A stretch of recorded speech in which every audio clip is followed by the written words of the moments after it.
Ya wis tungkara jagat manik raja dewaku. Nur wangge. Paman Patih Harusengguni. Paman Patih Ploso Jenar. Paman Patih Harusuman. Ayo dadi kaget pakenira si Paman Patih Harusengguni wonten sira ingsun piji wenten ngajengan mandira. Paman Patih Harusengguni.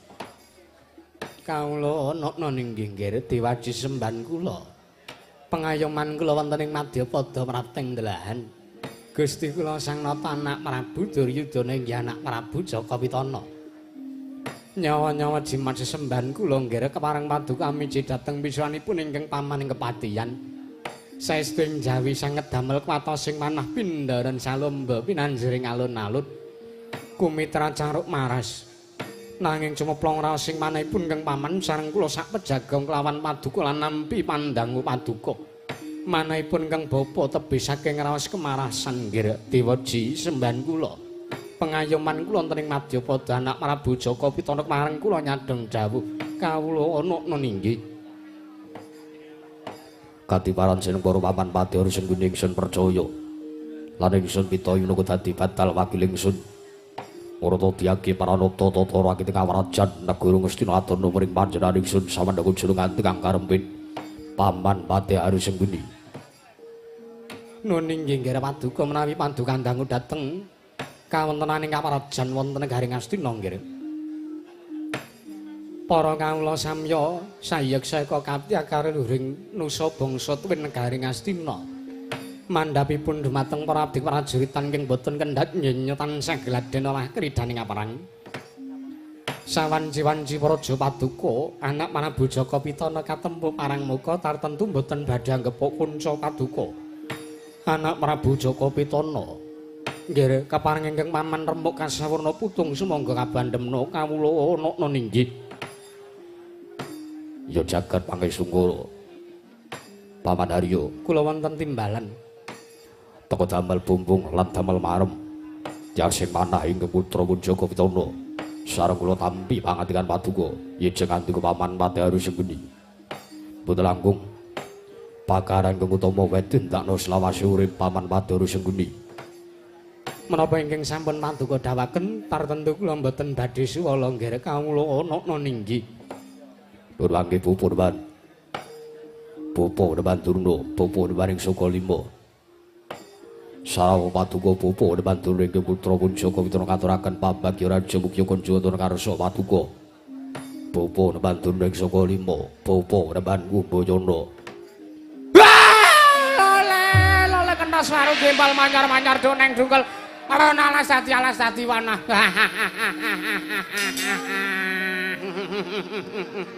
Nggih. Kajenge mboten ngantuk, nggih. Arep delok wayang sore-sore wis ngeliyap niku nek cara nek mboten pardi mboten turu sore-sore. Nyun ngapunten kula ngaten mriku kula kangen gojek kalian para kanca-kanca mriku. Kakang Durna mbok ya ora gawe kaget atiku to Kakang Durna. Sing kaget ora mung sampean Dik Patih, wong semene kaget kabeh. Oh, nggih. Nggih. Lah mbok sesuk mulih niku nek arep ngagetke ngoten niku omong-omong. Oh, ngagetke ngomong-omong. Tenan ora sida kaget. Sampeyan niku malah prayogane nek ajeng kaget, wau sadurunge kula omong. Dadi sakniki pun mboten kaget, ngoten. Lucu Kakang Durna. Lucu dengan mematah. Nggih. Matur nuwun nggih, matur sembah nuwun. Maturaken gunging panuwun wonten ing paduka anak Prabu Jakawitana sampun kastu nimbali dhateng pisanipun ingkang Bapak ing Sokalima. Oh, pambagya raja sampun kula tampi damel bombong tiasing manah ingkang Bapak ing Sokalima. Mboten langkung kula ngaturaken pudha pangastawa. Lah salam taklim kula mugi katur wonten ing ngarsa paduka anak Prabu Jakawitana kawula ana ninggih. Pupuk nebantunu sampun kula tampi. Damel bumbung tiasing manah boten langkung kaprayogan lenggah paduka Paman Sokalima. Nak niki sampun boten kirang sekeca nggih sowan kula. Kula nak-nan. Mula dene Kakang Prabu Karna, Kakang Adiwati Karna ing Ngawangga, Kakang Basusena. Sarawuh paduka kula ngaturaken asung pasekan para krami kunjung wonten ngarsa paduka Kakang Prabu Karna, Kakang Prabu Basusena. Niwangsa semana kang adilu luwih. Ana sasmentaning sun jagat bamana langgeng sinunggi tatanawrat. Kula ana nggih Yayi. Kemareng paduka Yayi Prabu Jaka Pitana. Amiji dhateng piswanipun ingkang raka ing Awangga. Pun Suryatmaja nggih kula pun Surya Putra. Sampun damel bombong tyasing manah kula. Teka paduka Yayi Prabu Jaka Pitana misungsungaken asung pasegan Manakrami. Sampun kunjuk wonten ngarsanipun Kang Raka. Mboten langkung kendela sami-sami Yayi. Sampun kula tampi. Tadha paduka mawantu-wantu damel bombong tyasing manah kula. Mboten langkung kaprayogakno. Sampun mboten kirang sekeca. Kartomarma. Wonten dawuh. Padha tatanen barisane Purwati bulunge padha gantung sibu. Jenenge Suradya babarake wigatine pasewakan. Ingat niki. Menawi sampun paduka dawaken Koko Prabu. Mboten langkung yang rayipun Kartomarma menang saged cumadung dawelan ngestaken dawuh paduka Kanjeng Koko Prabu ing Astina. Kawula napa niki? Yo, Kartomarma gawe bumbung. Iya Nuk. Nur panggih Kanjeng Rama Prabu. Kanjeng Rama Prabu salyang Wantaraka. Sewu lepat aturipun Kang Putra Diageng pangaksami ngantos randhet ing kula ngajari rawuh paduka. Namung pamujinipun Kang Putra rawuh paduka Kanjeng Rama Prabu salya rawuh wonten karing Astina mugi kinandenan karaharjan Rama Prabu salya. Ya jagat pangestu Rayu Bathara jagat Pandhendra Jala Dewaku. Yo, walah dalah. Yo. Iki kene. Anak Prabu Jaka Pitana iki anak Prabu Duryudana. Mboten dadosaken sujening perkawis turta manahipun Kang Rama mboten mesgul ing penggalih jenyatanipun sinaosa randhat nggih paduka ngacarani sowanipun ingkang bapa. Nggih. Namung kula saged ngawonten kados mekaten ingkang mampyara. Walah. Menika kok para nayaka Punggawa Negaring Astina sami ngginakaken rasukan werni abrit mriku. Wah, elok. Nggih. Kula malah pekewo lho, Nggih. Ewet perkewet kados pundi? Kancane ngangge abang kok kula ngagem coklat piyambak niku. Kula nyuwun mangapunten, Nggih. Mboten dadosaken merupa. Juryatanipun raos pasederhan lan kekadangan katresnan paduka kami kepunden kula tansah sumeket wonten ing manah. Mekaten. Nggih. Mboten langkung kula ngaturaken salam taklim kula mugi katura nggih, Nggih. Sampun kula tampi damel bumbung tyasing manah kula. Rama Prabu. Lah nuwun sewu. Anak Prabu Duryudana, anak Prabu Jaka Pitana. Kula wonten paring adhawuh. Sampun ngantos kula kanggep lancang lan sampun ngantos damel kuci wae manah paduka anak Prabu Jaka Pitana. Wontenan kula wantun matur ingkang kados mekaten menika mangke. Kula menika namung badhe ndangu kok nggih. Kula menika namung badhe nyuwun dawuh paduka. Kula menika namung badhe nyuwun pangandikanipun anak Prabu Jaka Pitana menika saged nemahi lan numusi dhateng menapa ingkang dados wigatosing pasewakan lan kenging menapa pasewakan Negaring Astina sak mangke teka nimbali dhateng pisanipun ingkang Rama ing Mandaraka kula tak nyuwun dawuhipun nggih anak Prabu Jaka Pitana lungging mekaret lan sami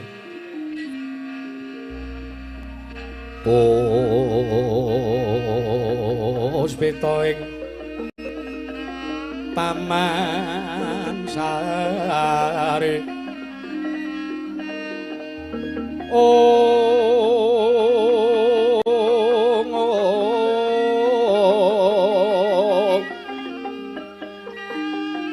manglung manlungsung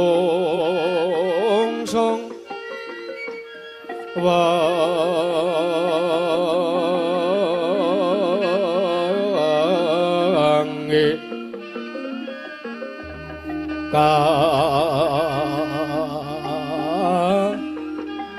lawulan indakari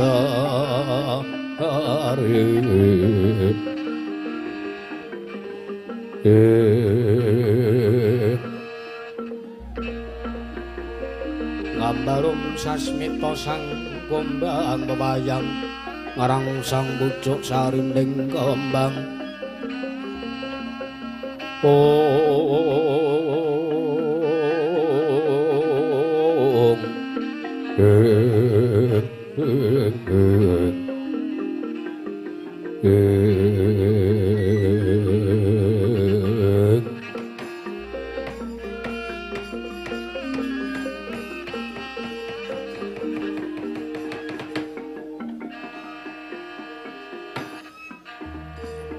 Ya jagat Pangestungkara Rama Prabu Salya kula wonten timbalan kene Paman Pati Sengkuni kula wonten dawuh nggih Bapa Pandurna kula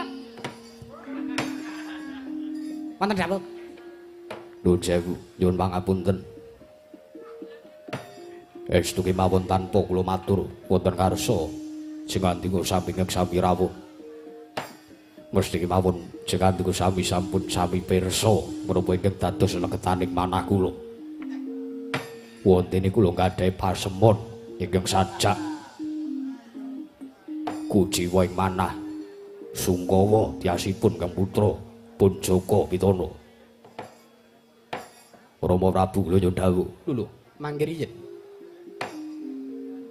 Paduka anak Prabu Jaka Pitana menika dereng paring dawuh lho nggih Paduka dereng paring dawuh menapa ingkang dadosaken dasar sabab saha jalaranipun Paduka anak Prabu Jaka Pitana nggadahi pasemen ingkang sajak sunturut gayanipun menika kula nyuwun dawuh. Lah Paduka mawon dereng medharing sabda pangandika. Lah kula menika badhe matur menapa? Nggih. Sing cetha to nggih panjenengan menika. Menawi paring dawuh menika, nuwun sewu menika dipun rawuhi dening ingkang Rama Mareseping Mandaraka inggih menika pun Sinuhun Prabu Salya. Nggih. Sampun ngantos sing sak mangke damel kucem maraos sing manah lan damel kuciwa sak lebeting tas Sinuhun Prabu Salya ing Mandaraka krana Paduka mboten paring dawuh menapa ingkang dados legetaning manah Paduka. Mangga kula aturi paring dawuh. Inggih nggih. Babar pisan ingkang Rama badhe nganglungaken jangga nilingaken karna nyuwun dawuh Paduka anak Prabu Jaka Pitana. Napa melih sing ajeng kula penggalih? Napa melih sing ajeng kula gagas? Kejawi boten tanggung malih. Lan para sata Kurawa taminipun Kang Putra Punjaka Pitana inggih boten tanggung malih. Badhe mapat tumekaning jangkaning jagat kodrating pepesti. Perang gedhe kang winastan Bratayuda Jaya Winangun. Rama Prabu, kula menika bingung. Rinten pantaraning dangu kula menika kuwatir. Kula menika ajrih menawi ngantos pinjang para Pandhawa kudu saged ngawonaken sangyaring para sata Kurawa. Temah para Pandhawa ancik-ancik kamukten lumantar kuwandaripun Kang Putra Sangya para sata Kurawa.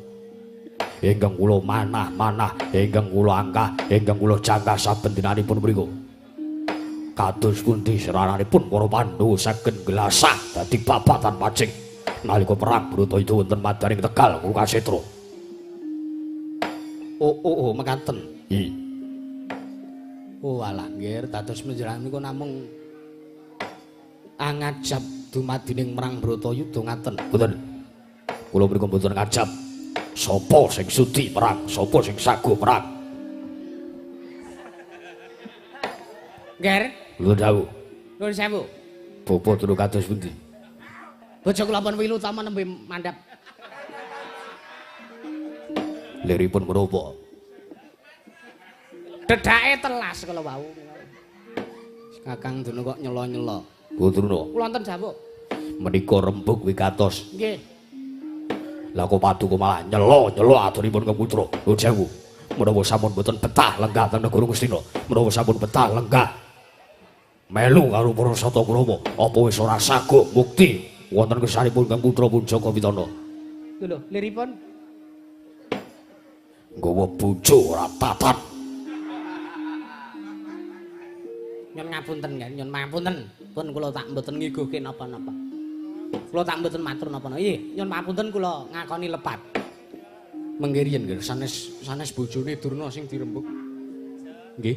Nggih. Menawi Paduka anak Prabu Jaka Pitana mboten ngajab dumadining merang, Inggih kula mangertos awit paduka menika nuwun sewu. Sajak mesguling manah menawi ngantos dumadi perang gedhe menika. Nggih. Lajeng mesti keman wonten jalaran lan sababipun kira.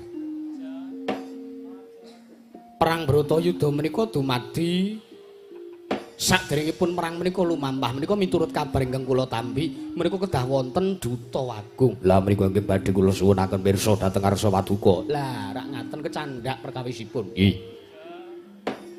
Sasampunipun duta agung saking para Pandhawa.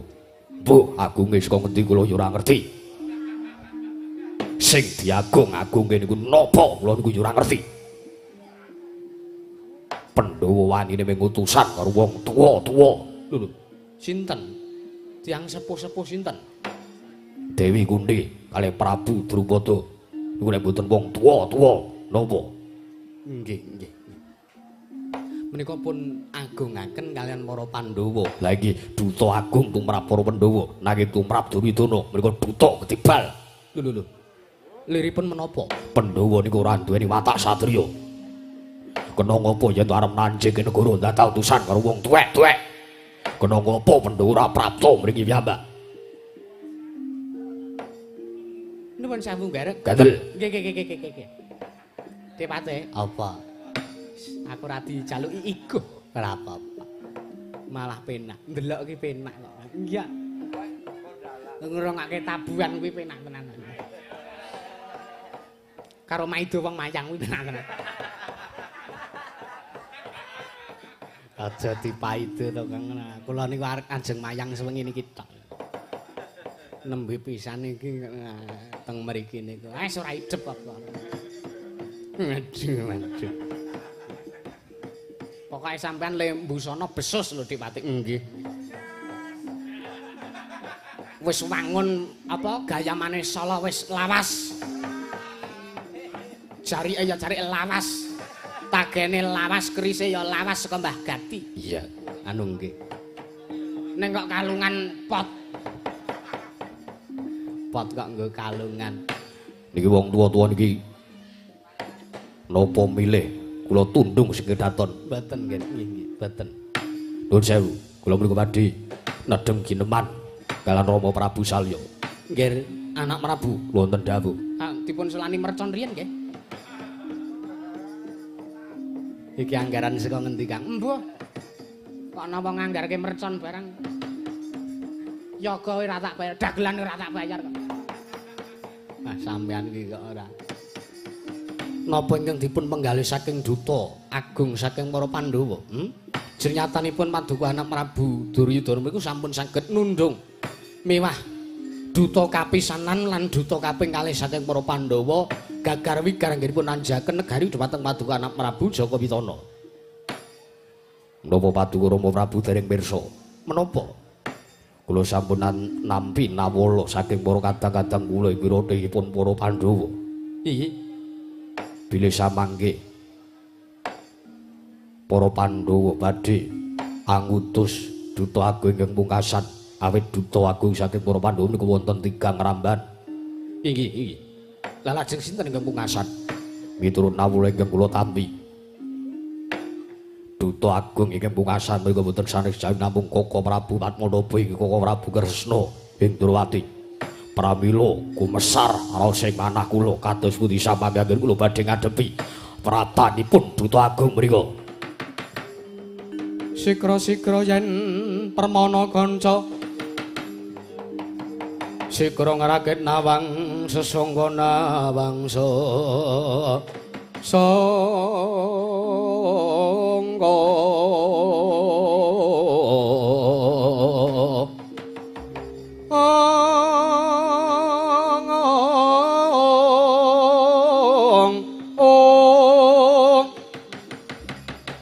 Katri gumulung mangrembak ing wadya kurta kurare kagiri-giri ro nanggana magawe gelar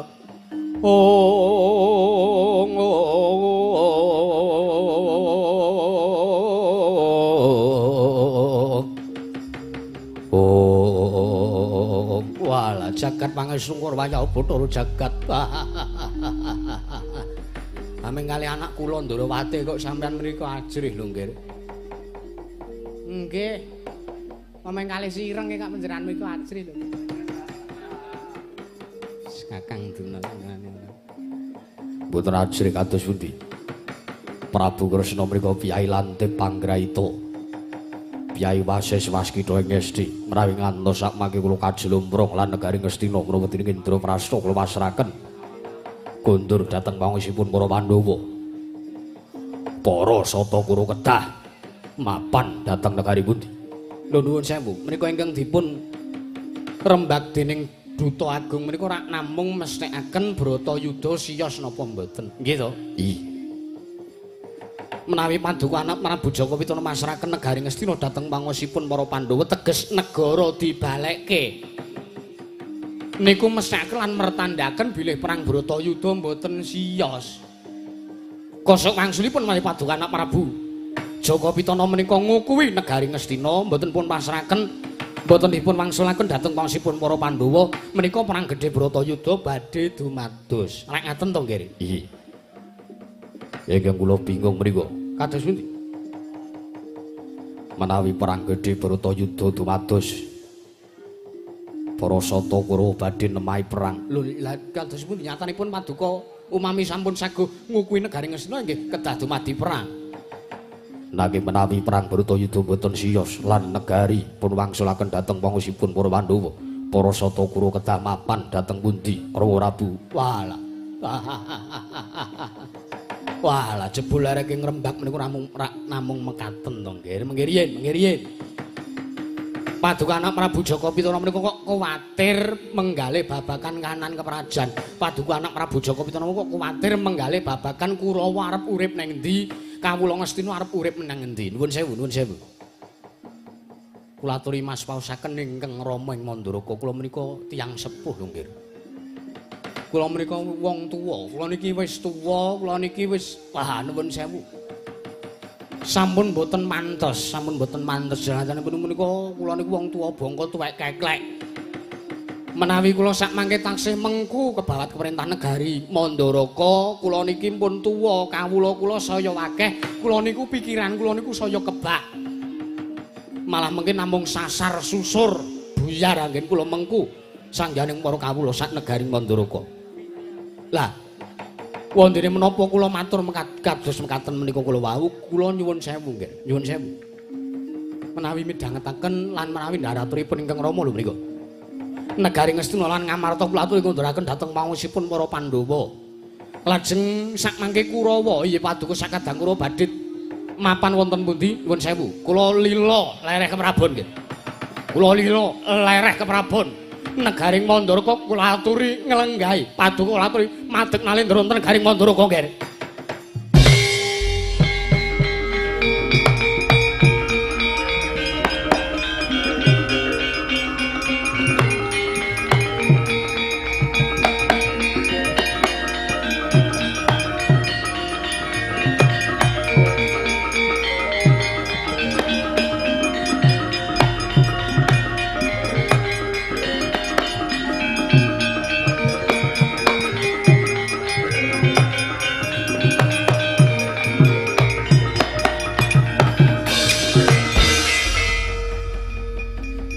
Pangapunten Yayi Prabu. Paripeksa ingkang raka ing Ngawangga majeng anggen kula sowan. Kakang Prabu Karna Kadiwaran. Nuwun mangke. Kula kok rada bingung. Bingung liripun kados pundi? Nuwun sewu to. Menawi cara kula pundi wonten nalendra ingkang lila negaranipun dipun pasrahaken. Liripun kados pundi? Nuwun sewu, kula matur kados makaten menika awit jejer kula menika ugi nalendra. Iya. Kula ngraosaken kula ngemong sangjaning para kawula dasih. Kula ngraosaken mengku mimpin wonten sawijining negari. Pramila kula saged matur ingkang kados mekaten. Nuwun sewu, kula kok ngeman dhateng derajat Paduka anak Yayi Prabu Jaka Pitana. Ngemanipun menapa? Paduka menika nalendra Gong Binetara rikala badhe lenggah wonten negari Ngastina menika mawi srana ingkang rekoso mawa pangorbanan ingkang ageng tumrap sangjaning para kawula. Nggih. Nanging kenging menapa sak menika negari Ngastina namung teka dipun masrahaken semprung dhateng pangasipun para Pandhawa. Lajeng paduka menika Nalendra Gong Binathara kok trima mung nglungguhi dampar silian. Paduka menika Nalendra lho Yayi. Paduka menika Ratu kedah nglenggahi bawa leksana menapa badhe kasembatan lan menapa sak mangke mboten badhe damel kucem asmaning paduka Yayi Prabu Duryudana.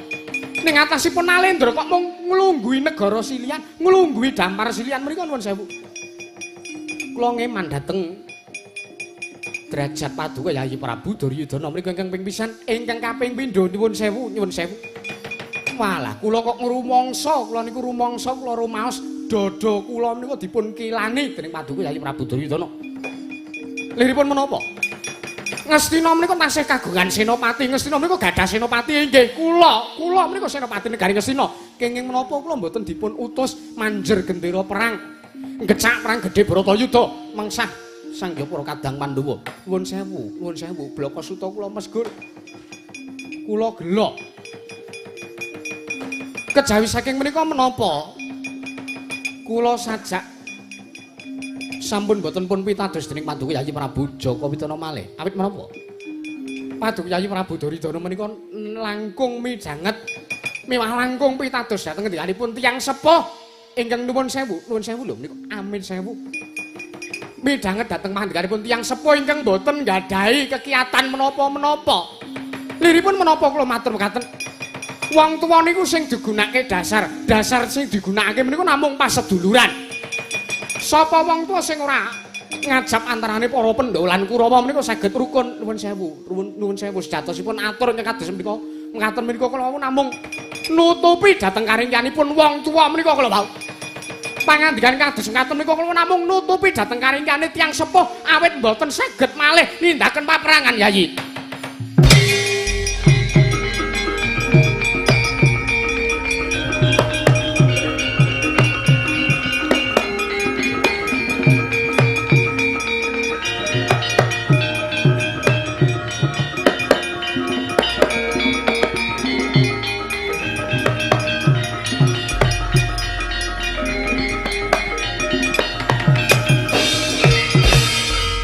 Dodo mundhap lir kinentap duka yayasine pinetra kocak ngondarandir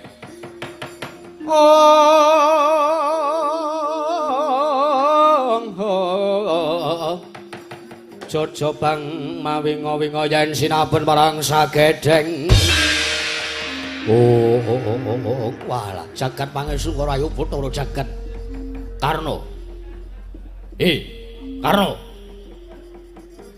Kula wonten dawuh Rama Prabu. Walah keparat. Dakik-dakik ucapmu kaya ngono ning ngarepe anak Prabu Duryudana. Apa kowe ora mawas? Apa kowe ora mikir aku iki sapamu? Aku iki apamu? Lho, piye to iki? Nuwun sewu Kanjeng Rama menawi nuwun sewu menawi mboten apal dapukanipun niku benjang melih tanglet kalian. Iki parat wong tuwa nggo dolanan. Karena iki rembug wigati aku tak omongan karo kowe. Nggih, kados pundi? Walah. Aturmu ingkang akeh-akeh kaya mangkono mau gawe wirangipun Rama. Merga kowe wis gawe wirangipun Rama, ayo tak larak metu jaba wae.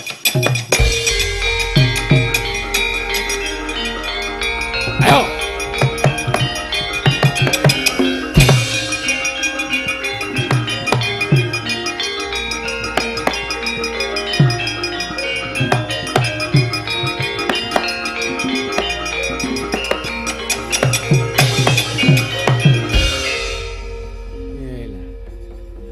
Pripun niki? Nah niki kok malah para priageng-priageng mun sami kesah niki pripun? Kanjengipun. Wah, lata. Paman Sengkuni. Kula wonten dawuh nggih. Kula rada marem. Kados pundi? Kula nggadahi rasa lan kula wiwit nggadahi anteping tekad. Awit Kakang Prabu Karna ingkang sak mangke badhe nyengkuyung dhateng lekasipun Kang Putra. Mekaten. Nggih. Nuwun sewu nggih. kepareng mingset sawetawis anggen kula sowan awit kula mireng ala ing Sang Jaya kawula dasih ingkang sami ngandhakaken bilih Duta Agung ingkang kaping 3 inggih Duta Agung kang pungkasan sampun tumedhak wonten negaring Astina. Kula aturi tata-tata samata ing gati sawegeng diri nggih anak Prabu.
Sinong mati Sinong mati jagat kinari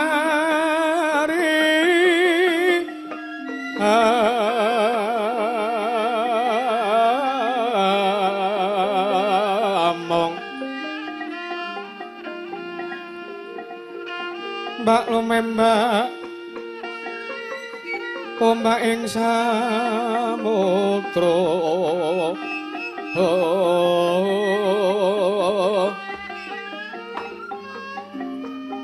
ae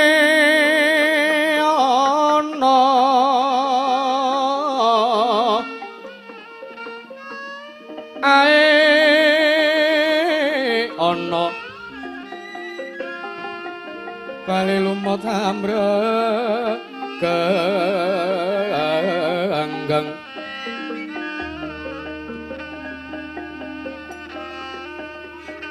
awito dedenceng dencengan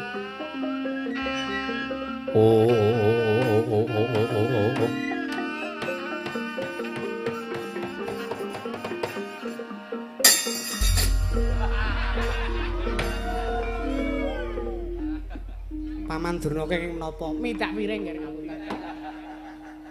Mbok nggih ngatos-atos ngapunten kula kinten nek niki niku asbak. Bul kok parcitan lemper komplit. Ngaturi sugeng rawuhipun nggih. Nggih. Sowan kula Raharja. Nggih lho mengki riyen nalendrane niku nika sanes kula. Lho lah kok panjenengan dangu kalih sowan kula. Ngapunten kok nggih rembangane mboten ngomong. Inggih.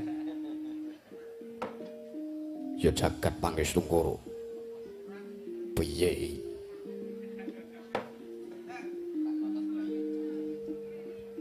Ayo Ki Amang. Panjenengan menika kok kalih ratune kok kaya ngoten. Wah. Ya jagat pangestu ngono.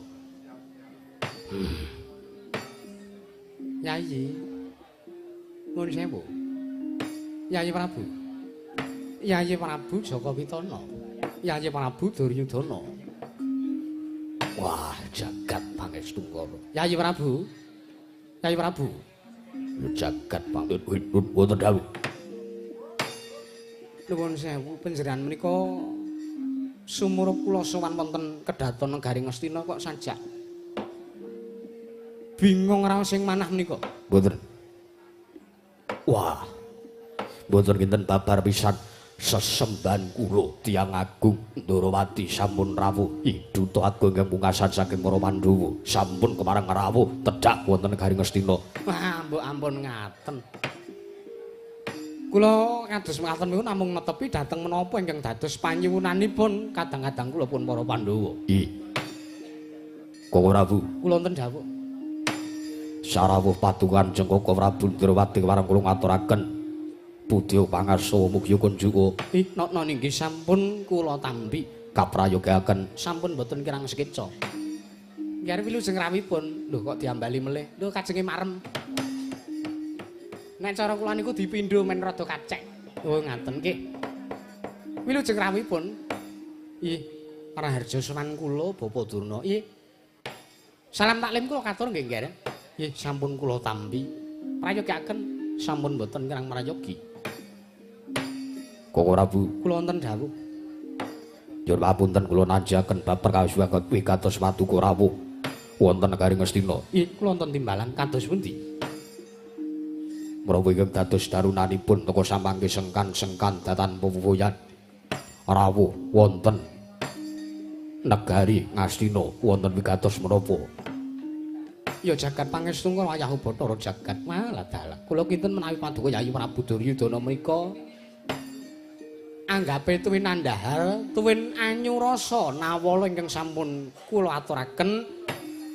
Nawala ingkang sampun pun aturaken Saptari kapengker ingkang pun tapak asmani dening inggih kadang kula ngamarta inggih menika pun Yayi Prabu Puntadewa. Kula kinten menawi nawala menika maduka bika. Nuwun sewu.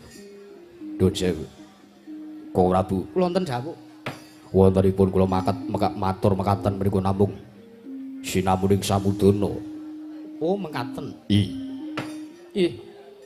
Menapa malih Yayi kejawi kula menika nglampahi kewajiban lan tanggung jawab kula minangka pujangganing para Pandhawa inggih dinten menika kula madeg duta ingkang pungkasan ingkang dipun utus dening para kadang-kadang kula para Pandhawa kinenanjaken kawontenan kerajaan negari Ngastina menapa kemareng paduka paringaken kunduraken dhateng pangosipun para Pandhawa menapa malah negaripun kukuwi kula nyuwun pangandikanipun Yayi Prabu Jaka Pitana ingkang saknyata sampun ngantos ing sakmangke pangandika paduka Yayi Prabu Jaka Pitana menika wolawali jeneng nyatanipun paduka menika Nalendra Sabda Brahmana Ratu.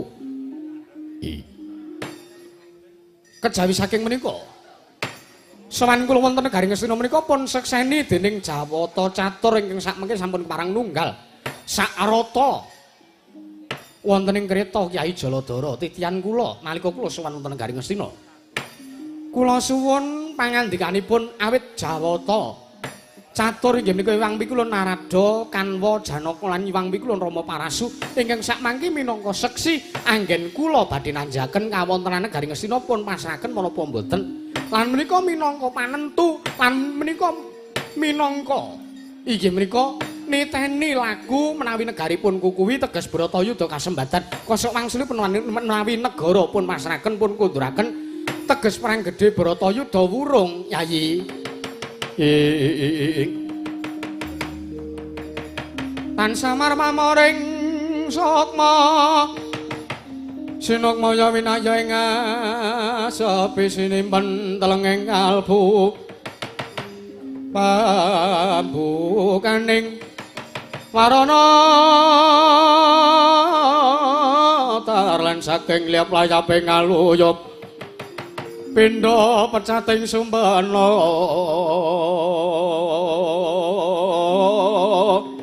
sumusuping rasa jati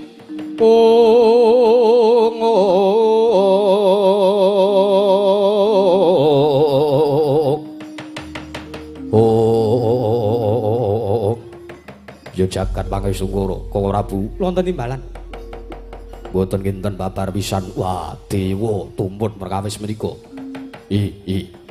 Nuwun sewu kula boten wantun dolanan kula boten wantun matur ingkang wola-wali pangandikan kula kaleresan meneh mekaten samangke kula aturi nyekseni kula boten ngukuhi negari Ngastina teges negari Ngastina kula wangsulaken kula kunduraken kula pasrahaken dhateng pangwasipun para Pandhawa lan sakmangke sengara kula goro sengara kula atur dura awit atur kula menika pun sekseni dening para Jawata Kang Prabu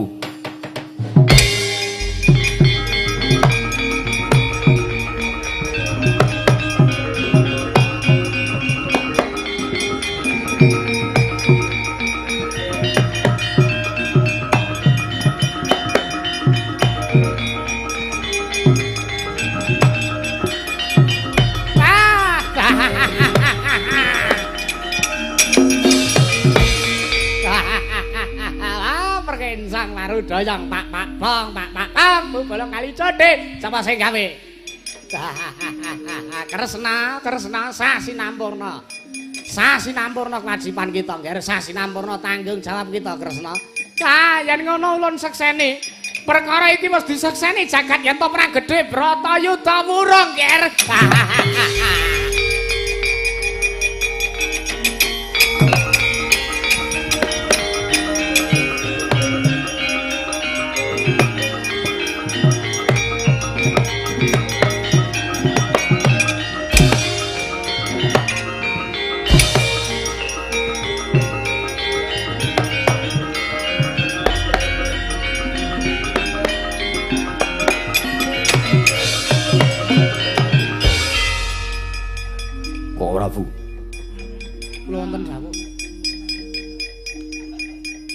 kula pun midhanget piyambak kula pun sumurup dhewe yen to dewa catur ingkang nunggal sarata lan panjenengan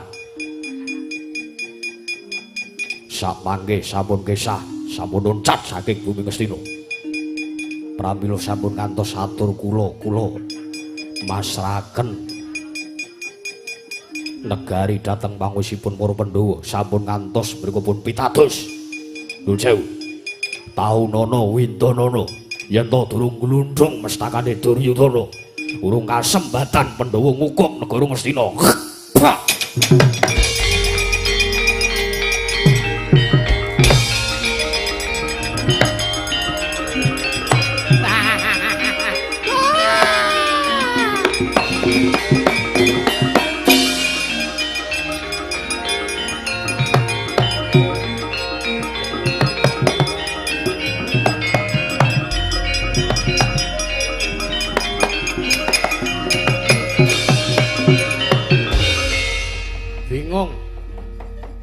sing manah Nata Ndrawati Sang Prabu Sri Bathara Kresna inggih duta agung kang pungkasan nalika semanten amenggalih dhateng pambeganipun Nata Ngastina ingkang mengis pambeganipun Sang Prabu Duryudana ingkang kaya-kaya wis ilang kamanungsane mengeti lelakon Sang Prabu Jaka Pitana njabel pangandikane sinambi kecoh wonten panggoning Sang Nata Prabu Sri Bathara Kresna nulya nilaraken kedhaton negari Ngastina. Kocaping mangke Sang Rekyana Patih Harya Sengkeni ingkang wis ngawe sangjaring para Sata Kurawa. Dampyak-dampyak lakuning para Sata Kurawa gembruduk ngruyuk saliyaning Nata Ndrawati. Ayo. Kruyuk, Kresna dikerubut. Kresna dikerubut. Ayo, kerubut. Ayo, Kresna kerubut. Ayo, Kresna kerubut. Kresna dikerubut. Ben kapok sisan Kresna. Ayo. Ayo kerubut, Kresna kerubut. Kresna dikerubut.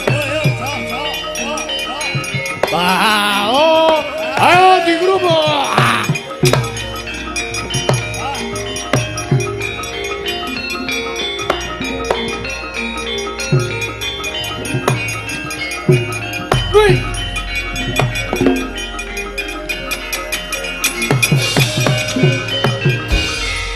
Ayo kerubut, keroyok. Kresna dikeroyok, Cok. Kresna dikeroyok.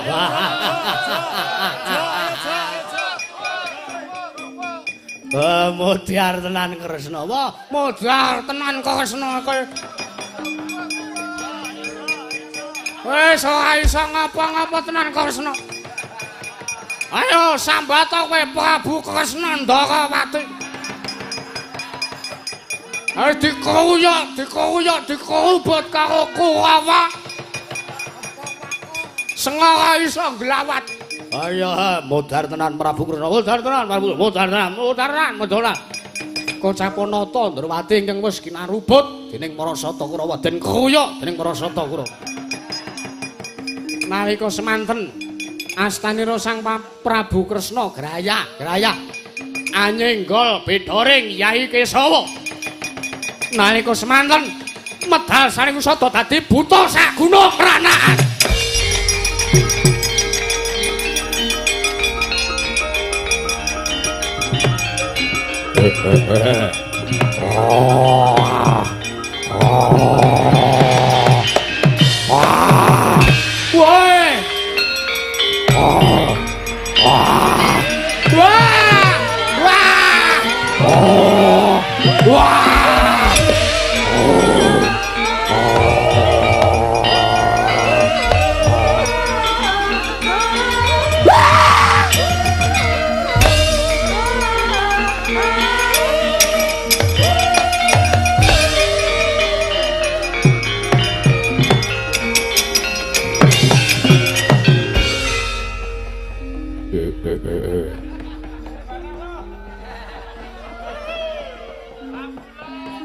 Ora bayaran kok do mempeng.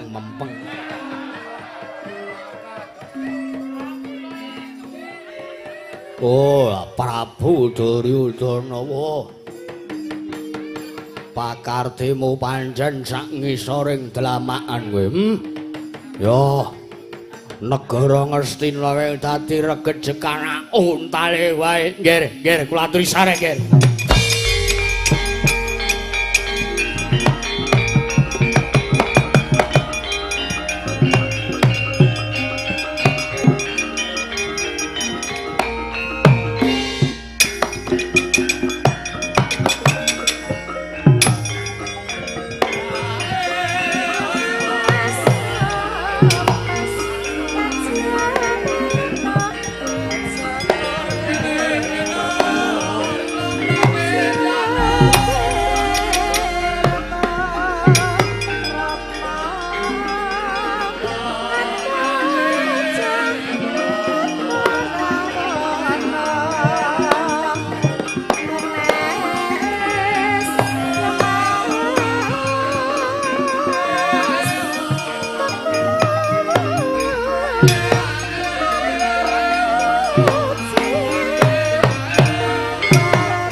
Sasa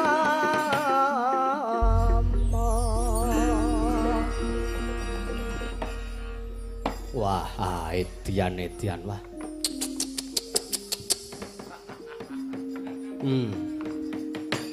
Gumun setahun jengleng serendeng kula nggih.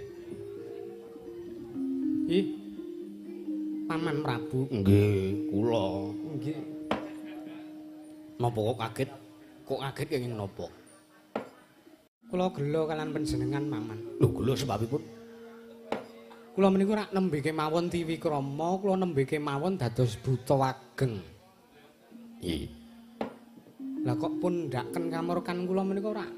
Anggen kula ageng menika rak namung sekedap to menika kula. Ah, sampean mriku.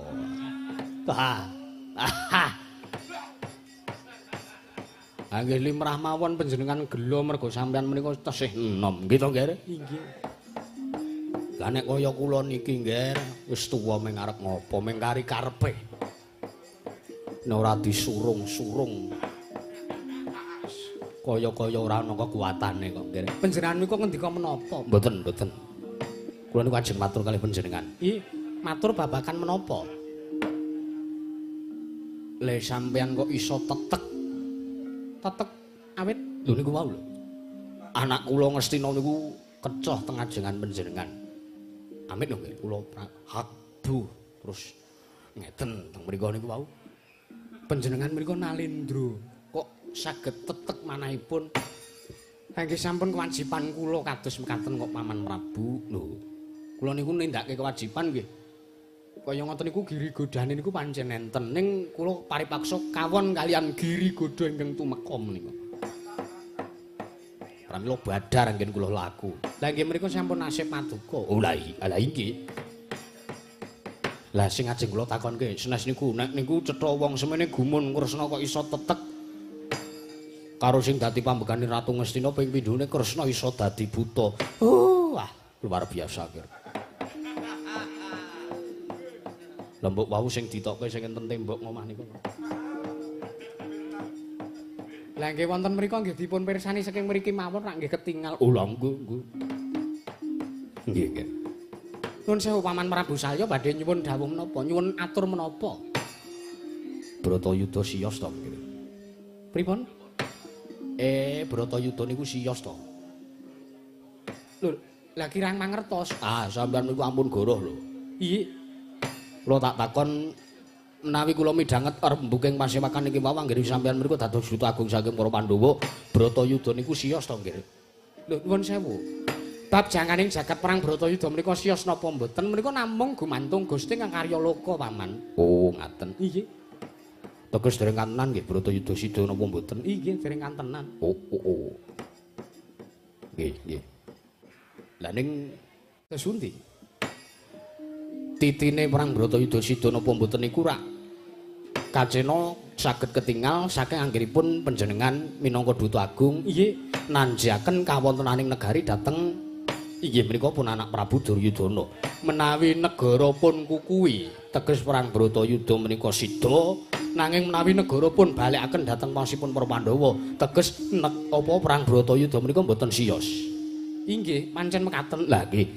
Lah kamangka niki wau negara pun kukuwi napa pun pasrahaken menika kala wau negari dipun kukuwi dening Yayi Prabu Duryudana. Lah nek ngaten perang Bratayuda sida. Lho, sinten ingkang matur siyos? Lho, niki wau lho. Ingkang matur siyos sinten? Lho panjenengan. Lho, kula mboten matur menawi siyos ngaten kok. Paduka namung nanjaken menawi negaripun kukuwi teges perang gedhe Bratayuda sida. Lah niki wau negara pun kukuwi napa pasrahke? Dipun kukuwi Teges perang gedhe Bratayuda sida napa mboten? sida mboten. Ah, mbok ampun men slamince to nggih, panjenengan niku nalendra kok. Ampun. Kula pun ngerti. Ah. Inggih Paman, Nggih. Kula niku wong tuwa iso nyingkiri blegungan. Inggih. Nggih. Lah saniki kula tak takon mergo perang Bratayuda wis kelakon. Wis bakal kelakon teges perang Bratayuda bakal sida niku kula tak takon nggih. Kados pundi? Sesuk sing menang sinten? Lho. Menang napa? Lho perang niku lho. Jroning perang Bratayuda menika ingkang menang menika para Pandhawa menapa para Satakurawa? Lho kula mboten mangertos. Sampun guru sampeyan. Nuwun sewu. Iye. Wonten ing cariyos-cariyos kapengker menika wonten tetembungan ugi. Iye. Sura Sudira jayaning Kanangrat Subrastolah tekabing Darmastuti. Menika werdinipun menapa? Menika werdinipun gampilipun mekaten. Iye. Sak digdaya digdayane barang kang ala ora bakal bisa menang yen to mungsuh barang kang becik. Lah tak takon nggih. Menapa? Teng mriki niku antarane Pandhawa kalih Kurawa niku sing apik niku Kurawa napa Pandhawa? Sing elek niku Pandhawa napa Kurawa? Sing elek Kurawa, sing apik Pandhawa. Lah nek ngaten nek perang niku wau sing menang niku sing apik nggih, Ger? Iye. Lah nek ngaten Pandhawa to sing menang. Lho. Mboten saged. Iya no.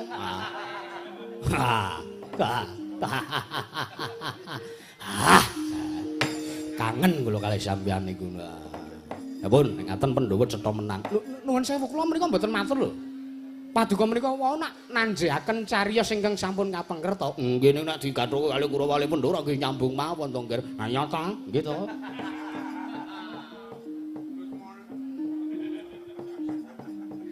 Inggih kula nderek mawon paman. Nggih, nggih. Pun nggih Ger le gojekan. Nggih.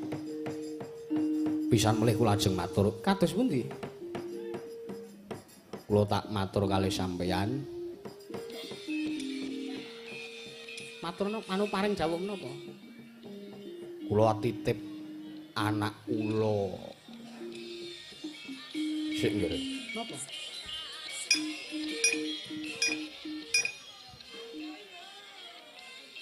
Lah ampun limbukan ngaten kok nggih. Ya iki sampun Pun kula tak kesah saking mriku bakune kula titip anak kula Sedewa kali anak kula nggih anakipun Madrim nggih, Ger.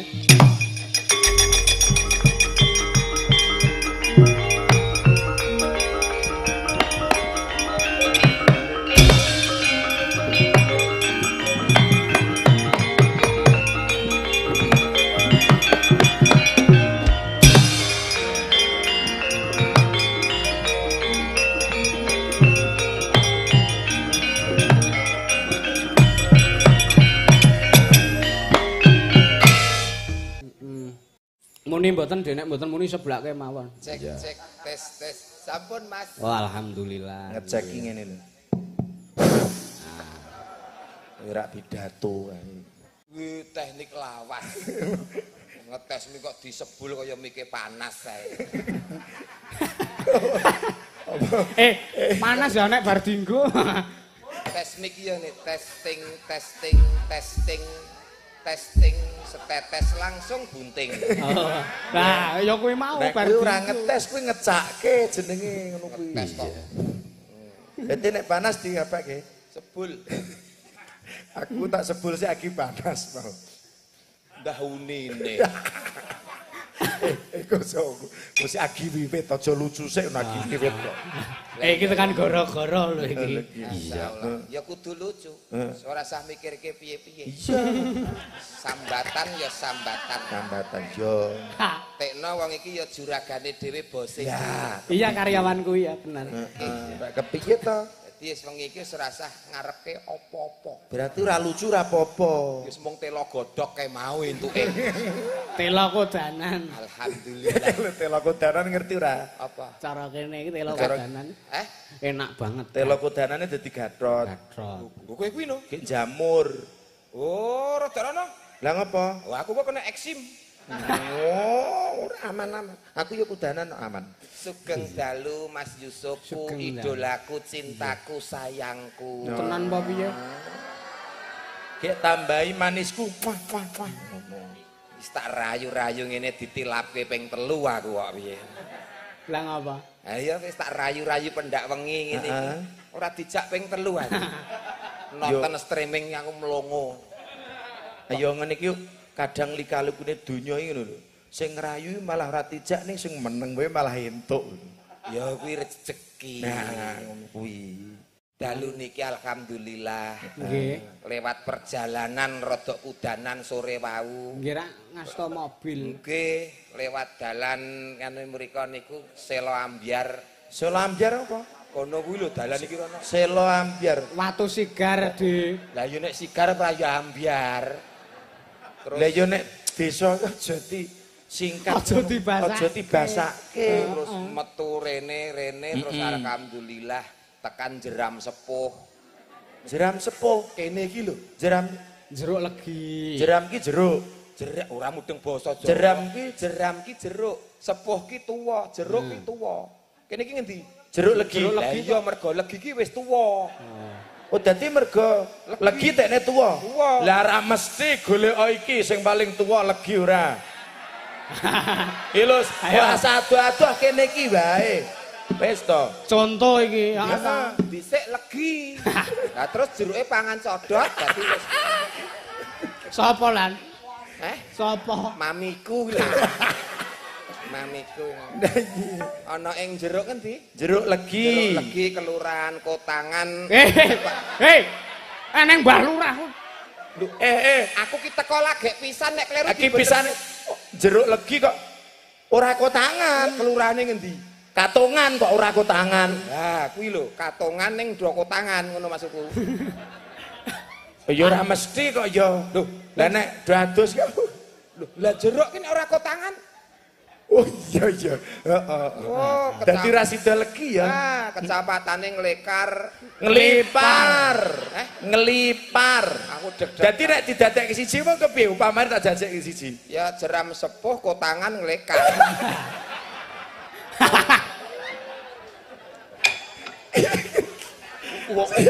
Wis ora usah dibasake. Ora. Jeruk legi, katongan, lipar Pak Penewu lenggah. Kondange Cak Gito. Ya. Kuwi biyane ketua Satpol PP. Ya, kuwi. Oh, Pak Gito iki. Aku tenan tau urusan biyen pisan. Karo Pak Gito zaman sik menjabat Anu kasih penegakan Perda Pol PP Gunung Kidul. kasus apa? Lali aku ki wisan. Ning sing jelas aku tahu biyen. Oh, kowe iki ning kono kene kok masalah. Kowe ora to? Lho, Nah, mbae. aku mending kasusku karo Pol PP. Lah kowe iki kasusmu karo kepala KUA beralan gitu. Iki wong kene sing nyekel kertune 1, 2. Ngapa? Ngapa? Hobi. Lah mending aku bar urusan terus tobat nggih Pak Newu terus lah gek kowe anggere bar urusan ke urusan meneh. Apes. Apes kok ping 4. Apes kok bolak-balik. Apes anu dalu niki alhamdulillah. Wonten daleme lingkungane Mas Yusuf Ansor.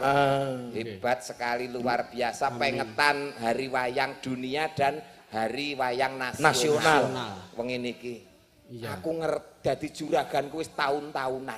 Ngono. Ning ngerti daleme Mas Yusuf ya lagi iki. Lagi iki. Pendopone pendopo GB.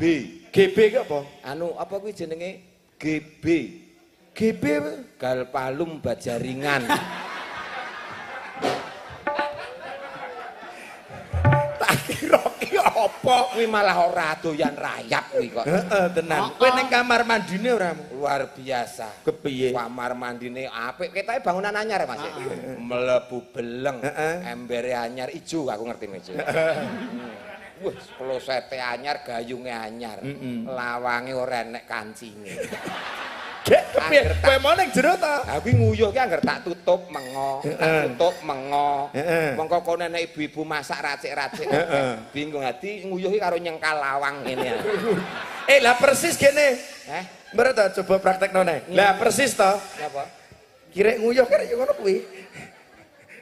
Kowe iki gur kirik nguyuh mbok tunggoni to, Tat? Mbok yo ndang alih. Gur sak kirik Lah kowe praktek ora ngene iki persis. Ngono lho, kan persis ngono. Mbok nunggoni iki liyane sing nguyuh ki liyane kirik kok kirik nguyuhe mbok tunggoni. Lah kok nunggoni apa? Ning kirik ki malah apik lho. Apik kepiye? Bisa betah suwe kok piye lho. Kok iso? Aku mang menit tes kelenger kok. Melayu lho nek melayu. Melayu lho. Sik ora. Pikiranmu ki ora. Pikiran. Ki lho dijawab ukur-ukuranmu betah suwe heeh to. Pikiranmu heeh to. Jenenge umur ki nek wis tuwek. Melayu lho 5 menit wis menggeh-menggeh. Menggeh. Nek Kirik ki melayu wo jam-jaman. Kowe kepengin gampang mlayune ora jam-jaman. Lha piye? Pirono lebu. Ucul. Kene iki gene tak tunggoni kowe ya. Ayo lah padha to. Mending aku nunggoni kirek nguyuh. Lah kowe nunggoni kirek apa ayo? Dadi kirek niki, kok kirek niki? Kirek kowe ya nunggoni andekno ngeloki aku. Alah wong ya gentenan ngono ya. Dalu niki luar biasa sekali, pengetan hari wayang serentak. Nggih. Kathah maksudnya ya ora kok kabeh ning wengi iki paling banyak. Filosofine apa wayangan ngene? Wayang iki tontonan sing komplit sing apik. Iki larang lho iki. Oh larang. Oh tenan, kelir Ilmune- putih ilmu iki tuwa. gambare jagat. Heeh iki. Sebabnya apa kok kelire putih? Ya kuwi aturane wayangan ngono. Ya ora. Lah, aku nek kelire koran ya dalange malah maca koran to ya kok ya. Iki filosofine padange jagat. Padange jagat. Lampu blencong. Blencong. Sumber kehidupan sorote srengenge. Oh, dadi kabeh. Lah terus iki wayang iki Ngopo? simpingane iki ya ana.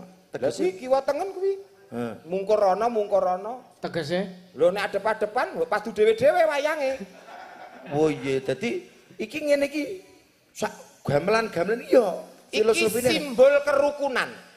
Welok. ngono. Kok iso? Lho wong wayang ki ngajak ayo masyarakate rukun. Iki simbol kerukunan. Ana sing sangka kayu, ana sing sangka perunggu, ana sing sangka kawat. Ngerti kawat rek? Kawat. Titilono. Oh siter. Ya, kuwi. Kok titilono lah nganti kaya brenyeh. Ana sing saka lulang. Heeh, wesi. Tapi nek ditabusi dadi siji kepenak. Oh. Bonang Heeh. sing ditabuh apane? Kuwi apa ki jenenge? Pencune. Muncune iki Pencune. Nek ditabuh penak apa ora? Penak. Lho, gong Heeh. sing ditabuh apane? Pencune. Ditabuh penak apa ora? Penak. Lho. Sinden. Apa? Iki kowe iki kok apa lah kok mubeng? Kowe iki mubengi apa? Golek tabuh. Nek ditabuh apa nih? Lho, sinden nek nyanyi nek nabuh piye?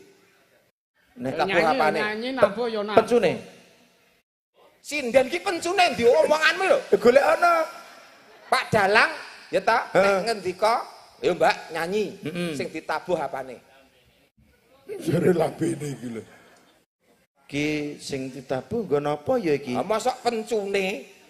Ya ditabuh penak ora coba? Lho, lha empo aku ora nabuh kok. Ha cobanen. Aku ora nuthuk kok. Cobanen. Lah nek iki paling ora ki Unine kepiye paling ora? tuk-tuk Iki tok-tok. Iki unine tok-tok. Iki tik-tik. tik-tik rada cilik neh. Anek kuwi Lah kok ngeder? Hah? Lah kok ngeder? Anu ngerti tabuh ki mental. kiyal cara demunge kiyal. Dung. Idung. Tik-tik. Dirik. Dem. Kok iso dem. Lah ngopo sebabe? Pencune iki lho semono. Dem. Pencu. Kuwi udu pencu. Nyapa? Kuwi pencokan. Menengane kok. Ucapan selamat. Selamat. Doanya semoga wayang tetap ngrembaka Amin. Jayeng Bawana. Iya. Nyatane generasi dalang semakin bermunculan. Nggih. Saka iki mau sing mucuki Mas Gede. Mas itu niki wong? Dek Fakih. Mas Wakih. Ya, wah, sok dadi calon kondang, dalang kondang ya, Le. Amin. Sok kondang kek kowe jek urip ora nek ndageli kowe. Yo ku nek ora urip sangurek. Midaglen lawas iki. Midaglen lawas. Ning nun sewu ya Mas Yusuf. Ngapunten kula mbok menawa lancang amit-amit. Aku iki tekan kene isih duwe pertanyaan. Apa? Nun sewu bapak-bapak pamirsa wonten namung nun sewu kok Napa? wonten nun sewu Mas. Oh, Sing- kursi nggih, kosong nggih. niku nggih. Niku anu, Pak Gareng pirsa ceritane. Oh, Iya. kursi Sewu roda amit-amit kuwi to. iki. Oh, sampean Mas, saya ngendika Mas, sama sing ngendika Mas. Nggih. Lho jenengan wae wong jenengan kuwi Alah, sing Mas, wong aku sambatan bojo digawe rekoso to, Mas. Lah rek kowe sing tuwa. Ngene. Jadi kursi roda kuwi kepinginane almarhum eyang putrine Mas Yusuf. Oh. Almarhumah Mbah Ngadiem. Kuwi ndek mben nalika semono pas gerah, kuwi ndelalah kepengin sehat, semangat sehat. Sok nek Dik Yusuf ki wayangan neneng kene arep lungguh ngarep dhewe. Oh, ngarep. Lah dilalah kersane Gusti Allah, almarhumah Mbah Ngadiem sampun kapundhut wonten ngayunan Gusti. Mula lintune kursi roda iki. Nggih, berarti Hebat Mas Yusuf. berarti sah sinampurna ibaratnya nggih. Sah. Hebat ya berarti matur nuwun. Arep mayang neng endi wae Mas Yusuf ki mesti ziarah makome Mbah Putri. Nggih, lelok lho. Apa ya kowe ngono kuwi dituru, Lah ditiru. iya aku anggere ngemsi dalang manten yo simbah sik. Mbahmu Karya kae, Cik. Iya. Oh sing ninggalkan Sing Mbahmu. Karya lecek kae. ayo resek kae. Lah iya. Kae wis renak ya? Wis renang aku Malah apa aku nyawang uripe ra tegel aku malah. Nah. Mbae Gatot Karya lecek mlakune ngeten iki. Karya lecek mlakune. Kae sedo pisan. Wis. Tapi kowe tetep ziarah. iya no. Makame ngendi? Yo ning cerak kono Boto Dayaan. Oh, alah kono kae. Nganding wit ringin gedhe kene. Iya, aku ngerti kowe Ning rono aku ziarah ka aku ngerti. Surup-surup nek rono biasane esuk tanggapan surup ziarah. Nek aku jujuk ning nggon ringin kuwi. Lho, hah? Jujuk ning nggon ringin kono. Sorwet ringin kuwi. Lho, lah makame mbahmu ki ning sorwet pule iki. Ya lah aku mlane jujuk ning kono nek surup simbah ki jujuk ning kono kuwi. Lha kuwi makame sapa?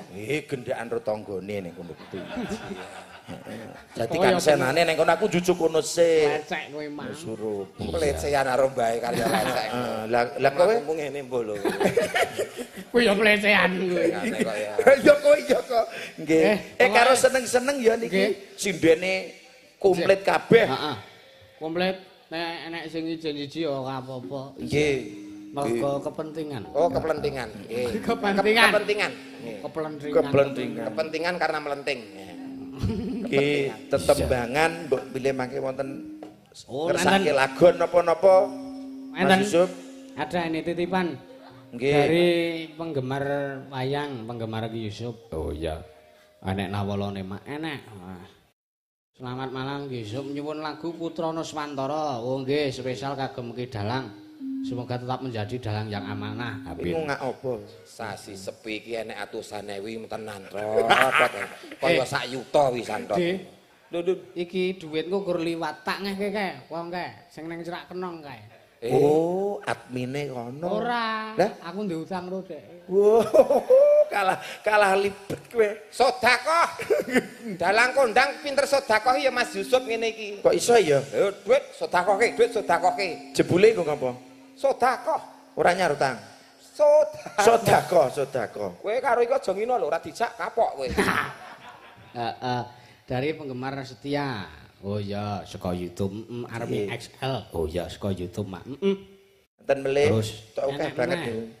Wah ya alhamdulillah akeh rezeki kok ya. Iya. Nggih disyukuri. Syukuri. Syukuri.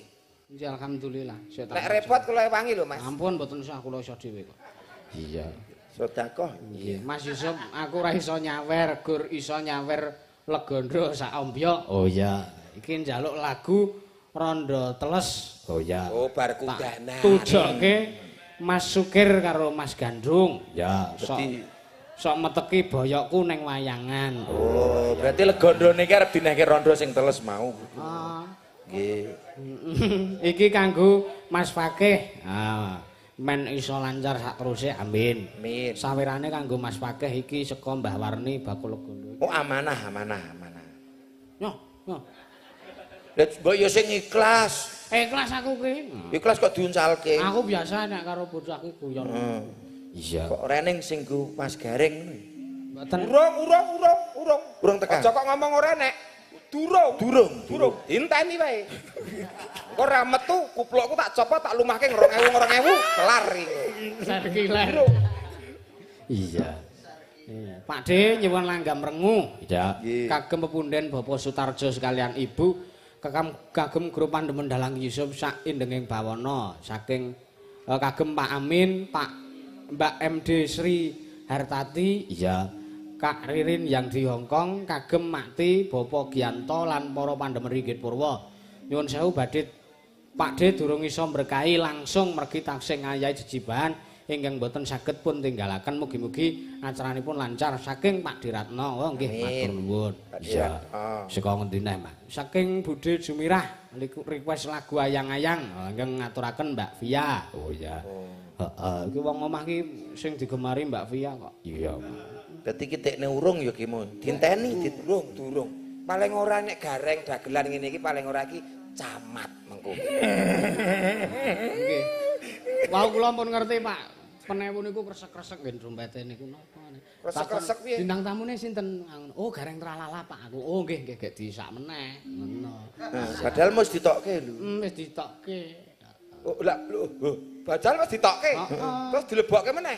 Ora sida, urung sida. Mbok menawa ngenteni wektune engko nek punyane Pak Camat kersa manunggal nyawiji. Ya harus. Oh, iya. Wajib.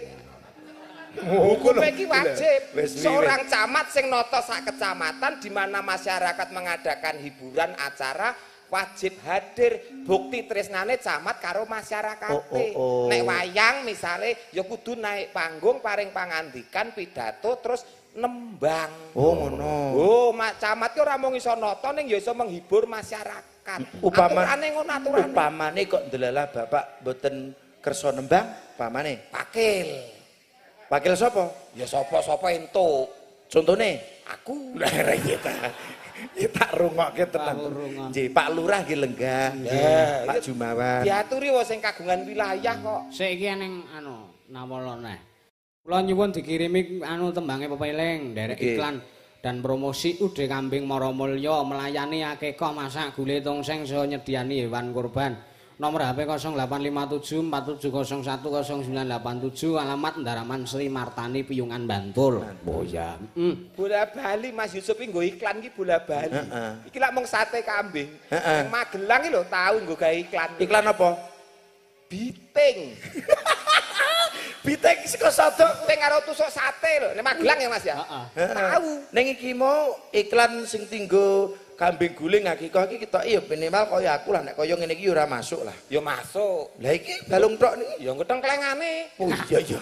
Heeh. Pokoke aku ngeyel gen katut kok. Iya. Niki sing pundi riyen Mas? Ya diaturke pokok siji. Iya. Ya nek bareng ra iso, Mas. Lah iya, ngono lho tegese. Ha to. Lagu lho, Mas. Kowe arahmu kurang jelonge aku ae kowe iki. Lah iya jare bareng ra iso kan gentenan. Nggih. Menapa rumiyin, Mas? Nggih, ya jenengan ngaturi sithik sinden. Nggih, Ben sindene sing milih tembange. Ben milih. Heeh. Kowe Saka kan ndi, Mas? sing tuwa sing ngaturi. Saka tengah, Oh Oh, iya. tengah. Mbak Niken. Mbak. Awas, saka tengah mbok nek kelelep. Mbak Niken, ngene. Iya. Seneng. Di- Ya, Mbak napa? Lho piyambak mawon Oh, nggih. di Salwati. Oh iya. Disepoti. Sepot. Nggih, Mbak Enek Niken to sindir nganti kok disawati. disepoti dulu maksud iki. Monggo Mbak Niken. Cilo. Ya cimen cinem cimo. Mo jiroji.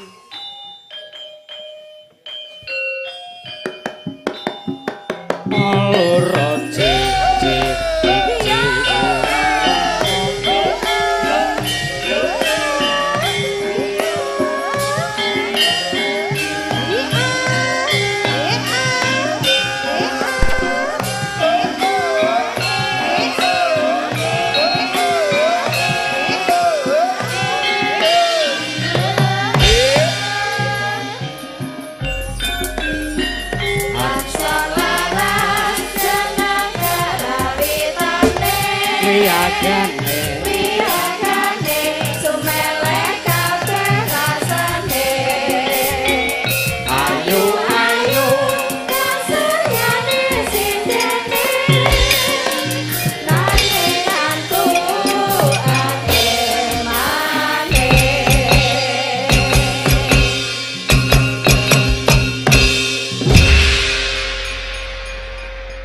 Jos, kompak ya Kang.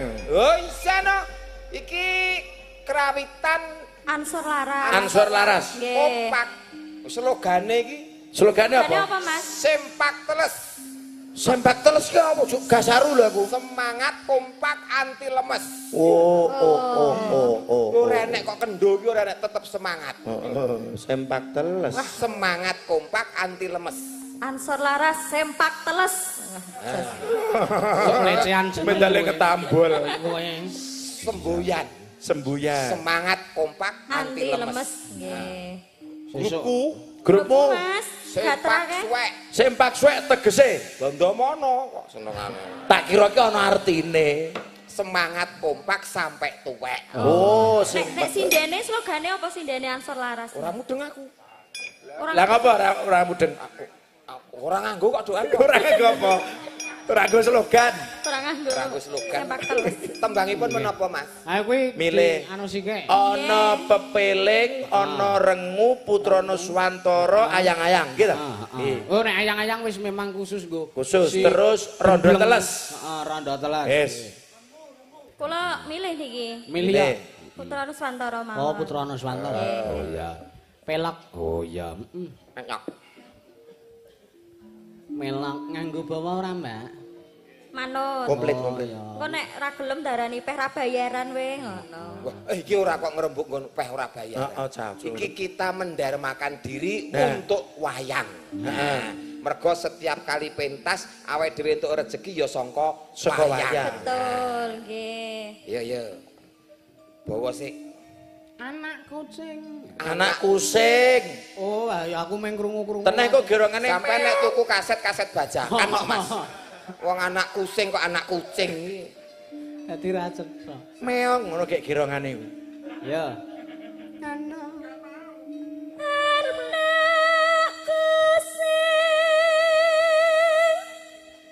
Sone apik ya cetha to anak kucing. Heeh, ora sida kucing.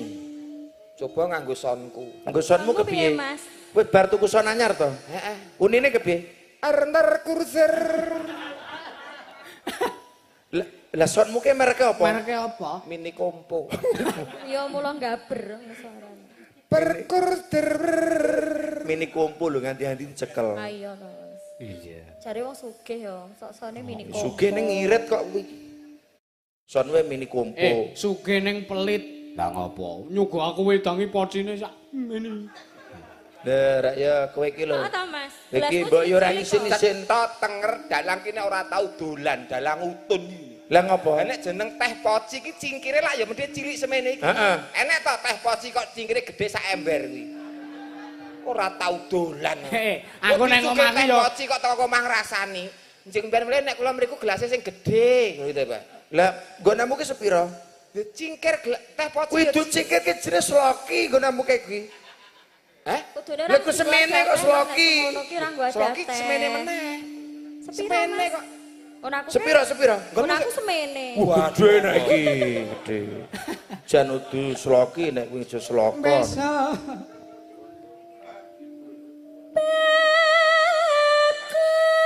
Oh, urung kok ya.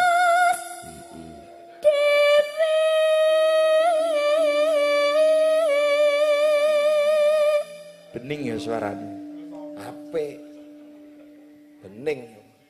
Heeh, kok nganggo setobok gak dadi bening. Nganggo apa? Setobok.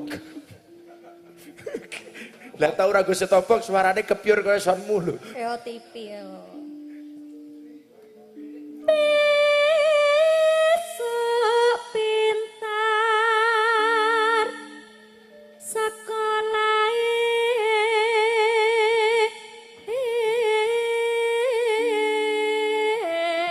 Iki ngopo bingung? Lho, kowe kuwi sing ora tanggap. Lah bingung. Iki bawane iki lak wong tua ngudang anake. Heeh. Ya nek wong loro iki ya iki wong tuane, iki anake. Oh ngono. Anak iki apa anak iki? Lah bapake? Oh, padha hah? Bapake? Lah iya mosok anak lu semene-mene rene bapake. Masa ora ndek bapak? Hasil kilap ngono wae. Hasil kilap. Aku anake apa iki anake? Sampean anake. Nah. Aku nek iki wedi. Lah ngopo? Kegeden. Nah, Ya gur pawakane aku kira kegedean bae. Gampang nek gegede. Piye? Yo ngoti. Entek. Mbake mboke. piye anake? Aku anake. Ya Piye to Le, nyuwun apa? Nyuwun mik. Ah, Yo, yah mene kok mik-mik yo engko. lho nek niki anake sak ayah-ayah kok. Saya ya. Nek ngombe ngelak. Sak wayah-wayah ngono. Heeh. Sayah-ayah, sak wayah-wayah sak ayah-ayah. ndah gedene. Monggo ayahe sak Mas Moko kuwi. Iya. Yen Yen wis bisa nyambut gawe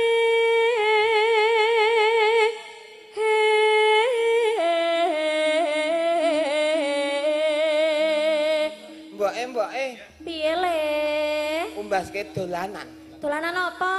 Ontol-ontolan. Dolanan apa kok ontol-ontolan lho. Ngeng. Montor-montoran. Aku dek tilek kok. Celat. Elat tak Jenenge? ontol-ontolan. Ontol-ontolan. Montor-montoran. Kuwi lek wis gedhe aku cilik kok, ontol-ontolan. Kon numbaske kuwi. Ayo ontol-ontolan. Nek ontol-ontolan iku dolanan. Ngeng.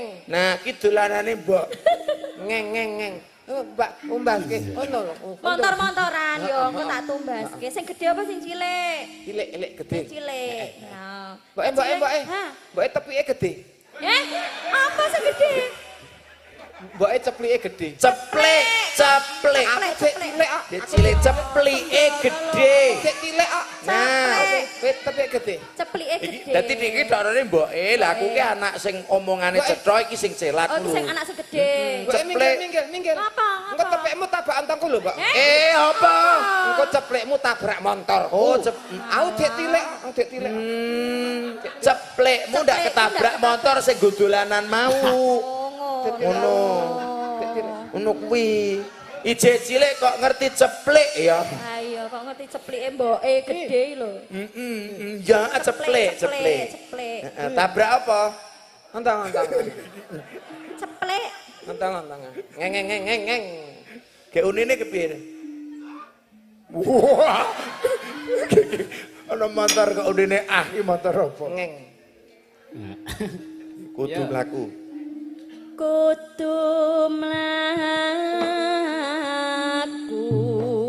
sabenere.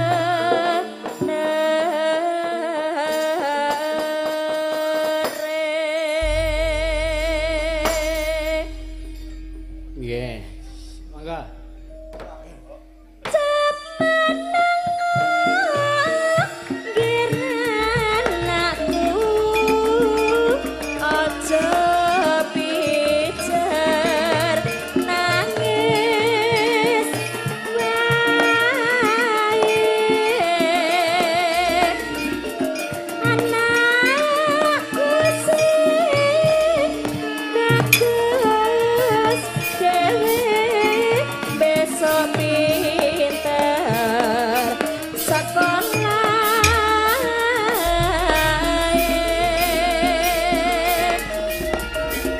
Semenengo kira anakku. Weh, Pak Mantos. Sing tansah tak temo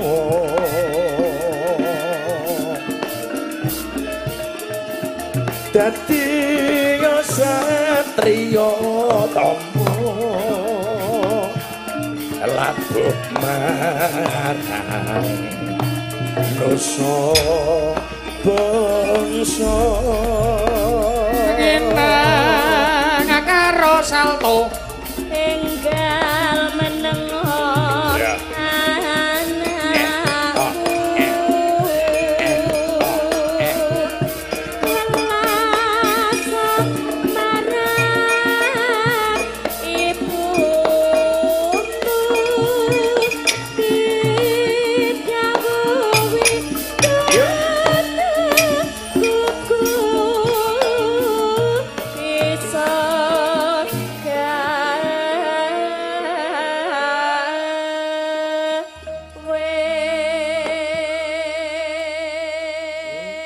sedulur wis celat jukete teng kedaklik kata lho. Lakune gejek. Heeh. Mripate kira. Nah. Tangane ceko. Nah. Lho nek gareng ki yo ngene iki kok. Iya. Sikile gejek, tangane ceko, motone kera. Tonggoku gareng malah lemune pol. Gareng. Sing tak foto tak kirim ke kowe iki lho. Gareng ki yo ngene iki. Oh ngono kuwi. Lho aku seneng tokoh gareng ki mergo iki pralampita. Pralampitane apa nek ngono ki tangan? Sikil gejek, tangan kera, anu Tangan ceko. Tangan ceko. Sing kira ki matane ya, Mas. Wah malah tangan ceko, mata kera. Kuwi enek artine. artine apa sikil becik? Sikil gejek ki tegese ngati-ati nek lumaku aja grusa-grusu.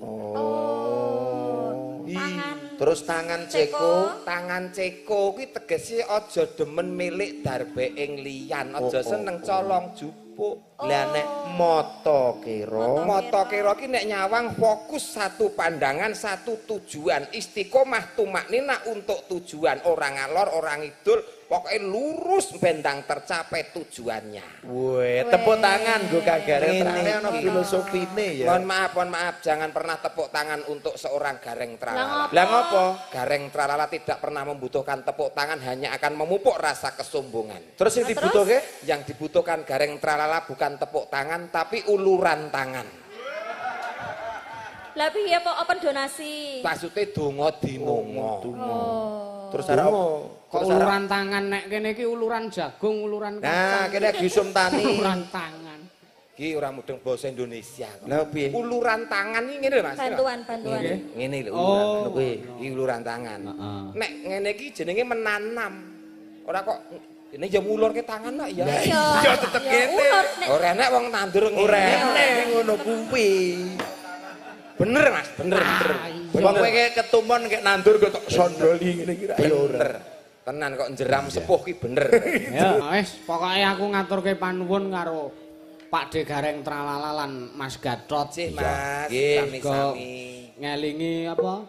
Simbah ki duwe pepinginan. Iya. Diberkahi Mas Gareng karo Mas Gatot. Iya. Lagi kasembatan ning kok ndelalah kersane Gusti iki simbah wis kapundhut. Iya ya ora apa-apa.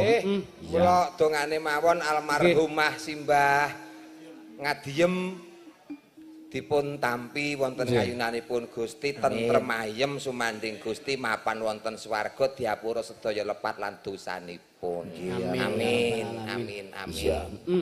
Ah, tetembangan mening. Iya. Mening ngerti ora? Mending ya. Meneh. Oh maneh. Heeh. Heeh. Basa-basa kene iki soalnya ngenal. Kowe ngerti ora kene sing lagi viral? Apa kuwi? Putul. Ora ngerti ta? Putul ki apa? Piye ya lek ora jelas Iya, iki. jelas. Putul ki Kaya anu ki lho, kaya kuwawung cilik iki metune gur nek magrib surup kae. Kuwi enak dipangan nek digoreng. Oh iki kewan to? Heeh. Putul. Putul jenenge. Piye dipangan? Dipangan. Kejaba putul apa? Laron. Sulung. Walang. Cacing. Uler, cacing, uret, ulan-ulan. Kuwi niki dipangan kabeh. Duh, Gunung Kidul, bekicot, keong. Lembing, beser, kepik. Ah. Pangan kabeh. nyat gegremet nang kene iki was-was uripe ya. Lah kok apa? Apa-apa dipangan iki. Lho kuwi itulah Gunung Kidul. Gunung Kidul Pride. Heeh. Putul. Putul. Wah, artuku neng Shopee aku. Arep Ora ono. ora eneng. Ora ono. Ora eneng kowe nek tuku ning Shopee, let teko let 5 dina putul wis dadi surung telek. Gelem. Nggonen dhewe ngene kok. Iya. Tetembangan akeh. Nggih, sinten malih niki? Genti sing Pilihno, slendro. Kang. Heeh. Nono. Pundi? Genti sing slendro. Yo, Mbak Yoga yo. Oh ya. Monggo, Mbak Yoga. Yoga. Iki. Lah iya saka rene terus ngene lho. Mbok pila ora rawuh mrene iki putrane kae iki dipitrai. Nah, oh iya. Nafkahi ngono. Dik Damar sehat ya. Guys, sakit giginya udah sembuh. Lara untu to? Anakku Damar. Heeh. Patutan rokae. Oh, ya ora percaya ana baguse kaya ngono kok kae. Lha nek nek dipadha anu padha kok piye to? Apa Damar tralala. Dadi nek nggonamu ki gatra iki gareng tralala, kae datra. Damar tralala. Oke. Wis pokoke sehat ya Bune. Karo anak lanang, diopeni anak lanang. Oh, lah kowe ora ngopeni. Ya kalau mongso. Upen-upenamu sok kae. Dhisik aku ora niat jano. Ora niat kepiye? Aku mlebu dodok-dodok nginguk tok ngono. Tak tinggal lunga. Lah kene kok anak-anak kae. Ya kae dadine nginguk dadine kae lho. Damar kae. Gur ningok tok. Nginguk tok. Kok iso ya? Iso. Teknologi mandi aku kok tot mandi. Ningok. Ningok wis patutan. Dan nek ndungkluk kowe. Nginguk karo ninggali salam. Oh. Assalamualaikum warahmatullahi wabarakatuh. Kayak kono jawab. Heeh. Piye? Waalaikumsalam. Ngono to. Sehat ya, Le. Apa? Ya gek ngenehi update ngono Lah kok. Kaos apa? Awor dalang iki tenane ora wong mampu ngono. Mulih miskin tenan. kabeh kok nyacake dagelan iki melu kene tenan kok. Heeh. Aku tahu pertama mulu kene iki mulai gadekke sertifikat kok. Gara-gara do mampir biyen ke. Kabeh kok nyangoni kok piye to? Lah jare kowe duwe kontrakan pirang-pirang. Loh, duwe, wah mampu kok le. Lah iya legene kok. Keluargamu nek sing nang nggonku kono, kon ngontrak nggonku. Kamar mandi dalam, tidur di luar. Lah iki kepenu kamar mandi dalam kok tidur di luar. Maksudnya di luar kamar mandi. Oh, lha iki nek wong mampu ngeten iki Pak Nek. Tasih kandel isine Elok decok. wong mampu. Wah, jan elok isine kok tulisane Wijasena. Josena dengkulmu. Kertas sigaret. Obat untu iki lho. Oh iya. Sing 3 miliarmu ning ngendi? Ning isine obat kabeh lho, Mas. Dagelan iki timbangane mati ketekuk. Heeh, mending mati umuk. Oh, lah nek wis bacut tumbuk kayak akhirnya keteko. Ya wis pokoke ora enek ora masalah, sombong di depan, miskin pikir kok nang omah. Lah ya kayak sangurak kowe iki. Lah. Suwe men. Lah kuwi apa kuwi? Apa to? Nggo tisu barang kowe iki. Dek ipo ngampun akal. Sing sewu kecer. Jarene wong mampu kontrakane pirang-pirang. Lah kok 1000 barang dopeni. Dit sak miliar kene ora nek 1000 rupiah. Heeh. Ora jangkep. Oh ngono. Ngeyel. Dopeni. Gek dinehke. Lho iya iki. Iya. Dek, sini Dek. Rene ya. Rene lho ora dikeki Babi. Ngene paling sedih aku. Diparingi bapak Lah suwe. iya. Arang-arang menafkahi kok ya Mas Gatot ya. Entuk setahun dine 100 Pak ya ora gemati to. Alon-alon saking semangate lho nyundul ndas naga lho. Nggih, Gayor. Lho. Nih. Nah, wis kita alhamdulillah rek yo. Tuk rezeki saka bapak, Mat. Nggih. Nggih. Pelingmu kepiye? Ya Le. Nafkah bapak yang tertunda. Dirangkul sik. Salim rangkul. Salim. Terus cipika-cipiki diambung. Nah. Kok ora demok kowe ora nyenggol. Mamake ya dinehi. Mosok nek anak di gemateni, Mbok. Mbokne ora. Apa, Mas? Buke lho. Mas, aku iki rene sambatan tenang sumpah lahir batin, Mas. Wis tak rewang aku ziarah kubur lho, Mas mau. Ikhlas ora? Anu sayang sini. Dan ya ngene iki lho. Dagelan sing kulino sedekah lomo niku gareng ngeten iki. Oh, gareng tralalai kondang kok. Tuku kathok jare kathoke suwek.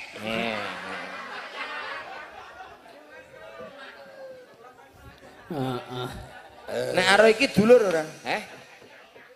Ndang jaluka. Nek nganggo iki le tawa ora ngono kuwi. Nya 50, 80, 30, 20, 5000. Ngono kae lho. Nganggo iki ngono kuwi. Wis tak tetepi wajibe. Sik ramceng apa Ya, Mbak Yoga. Ayo Mbak Yoga. Saya tak WA damar karo Butarni. Apa? Nggih. Engko balekno 50. Balesana ya. Tane kon balesi nyeket-nyeket. Ayo Mbak Yoga. Monggo Mbak Yoga. Ya.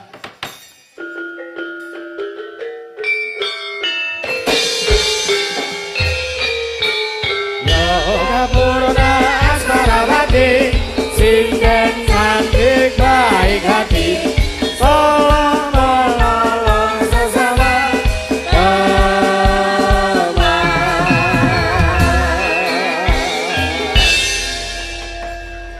Pas karo wonge to, Mbah. Pas kepiye? Pase piye? Sepote kuwi mau. Kok iso pas? Sop sing gawe dalange lho. Oh, jadi disesuaikan to tiap sinden beda-beda. Beda ada sendiri. Dalang kok nggawe. Sing ripto. Oh, sing repto.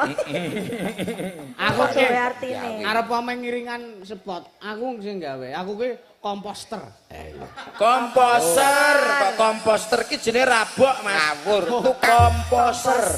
Tukang gawe ngene iki jenenge kompresor. Kuwi Nyebul brodotmu. tinggo nyebul sing panas mau kae kuwi. Sepot niki wau. Nggih. Kata-katane piye? Lirike piye, Mo? Yoga Purna Asmarawati cantik baik hati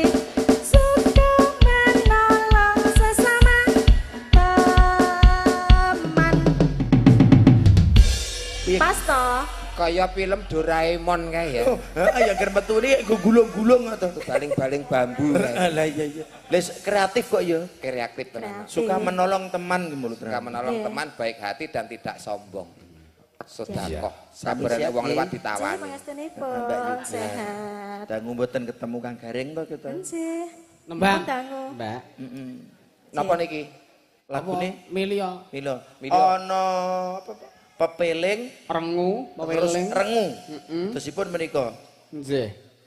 Soale nek sing ayang-ayang niku Khusus. spesial untuk Mbak Via. Iya, kuwi khusus wis dipesen via mungkin enten sing ngersake lagu ayang-ayang sing nyanyi kula Mas Dalang ngono. Soale latihan lagu ayang-ayang ki 3 sasi direwangi ora nampa job. Beuk. Via. Melok men.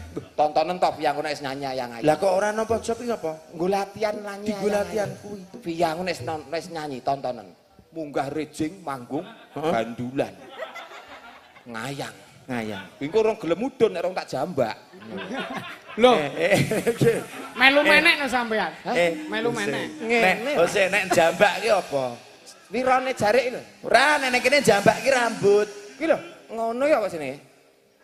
Kuwi Ngerawut. ngrawut. Nek saka ngisor ki Nggonku jambak.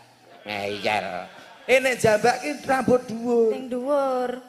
Dijambaki kene iki. Ora mesti kono mau ya nek rambute kok, ora mesti kok iki kok. Bawa sik. Apa ya apa? Rengu. Heeh. Bapani. Ya.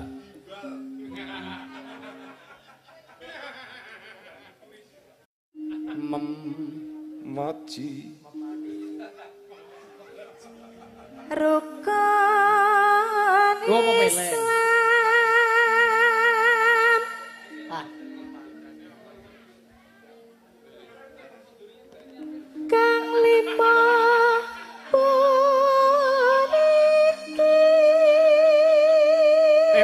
Pak Penewu. Waduh, Pak Camat, Pak Penewu kondur. Pak Lurah nderekaken. Hancur harapan hidupku. Hancur kepiye? Ora sido. Halo didangu Pak Newu. Wah, lah kowe ngono kuwi ora. Reng mbok bareng iki. Nggih, matur nuwun nggih Pak Newu. Sehat selalu Pak Gito. Pak Gito matur nuwun hati-hati ya Pak Gito. Hati-hati sehat selalu, panjang umur, banyak rezeki. Amin. Amin. Wis, wis. Kita lek gelo banget ta mbutungake iki. Sing ngemis aku kotak amale rene. Lah umum nek wong wedok sing bagian nampa. Bendaharane kan aku. Rezeki. Golek balen 200 ki engko piye carane? Ya minim entuk 100 lah, minim. Dakno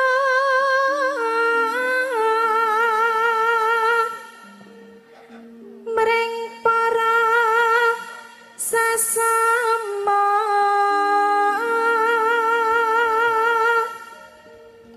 Aja padha aja padha ditinggalke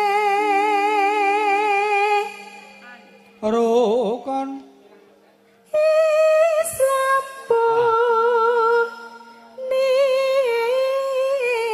niku saha sahatate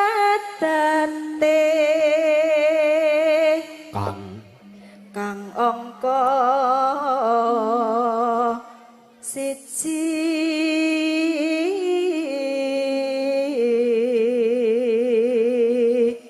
kang angka loro salat dene kang ketelu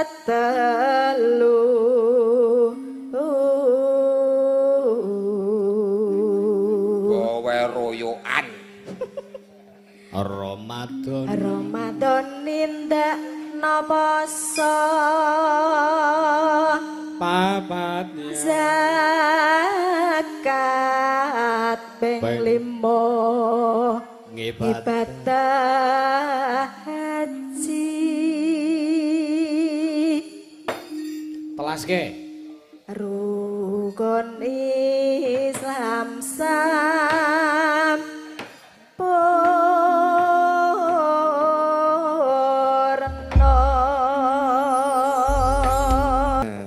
Matur nuwun lho sing wis anu tampa Mbak Yoga. Bebungah ya didongake sing maringi wae Pak. Pak Gita. Pak Gito. Nggih. Awakmu sing Pak diparingi. Pak Penewu. Awakmu sing diparingi didongake sing becik.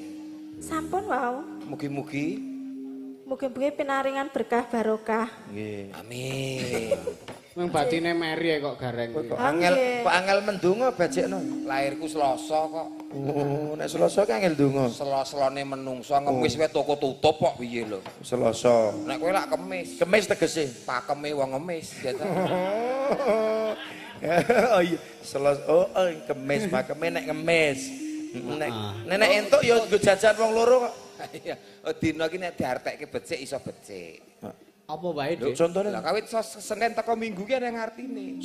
Senin. Senen ki saka tembung aja bosen karo unen-unen. Oh, Pitutur becik nadyanto perih pahit dirungokke paribasane ning kuwi becik kanggone panguripan kudu ikhlas ditampa. Senin aja basen karo Unen-unen. Selasa. Selasa seselono ngamal mring sak padha-padha uripmu ora mung dienggo dhewe ning sedekah kanggone liyan. Tegese saapi-apike wong urip ya kuwi wong sing iso manfaat kanggone wong liya.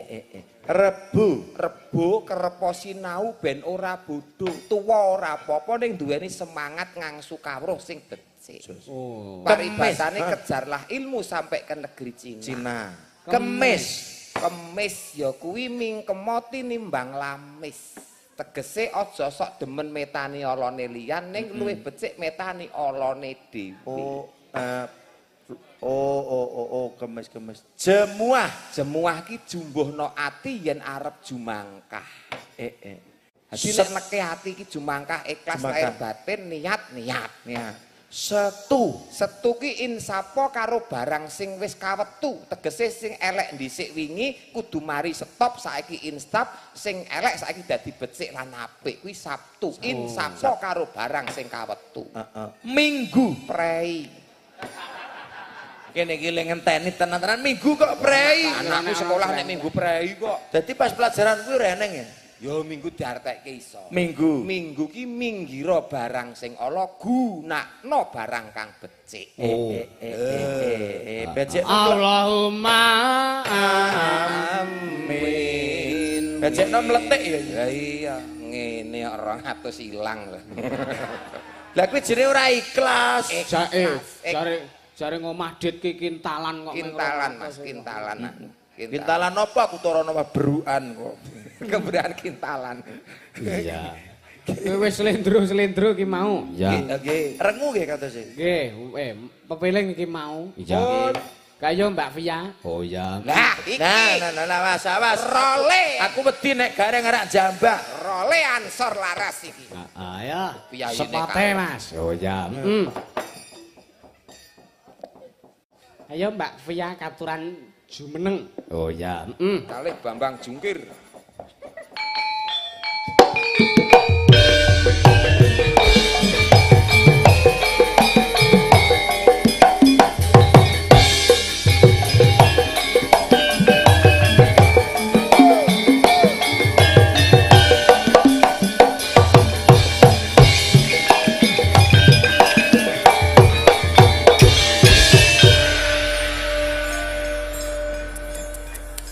Nggih, selamat malam Pak De Gareng.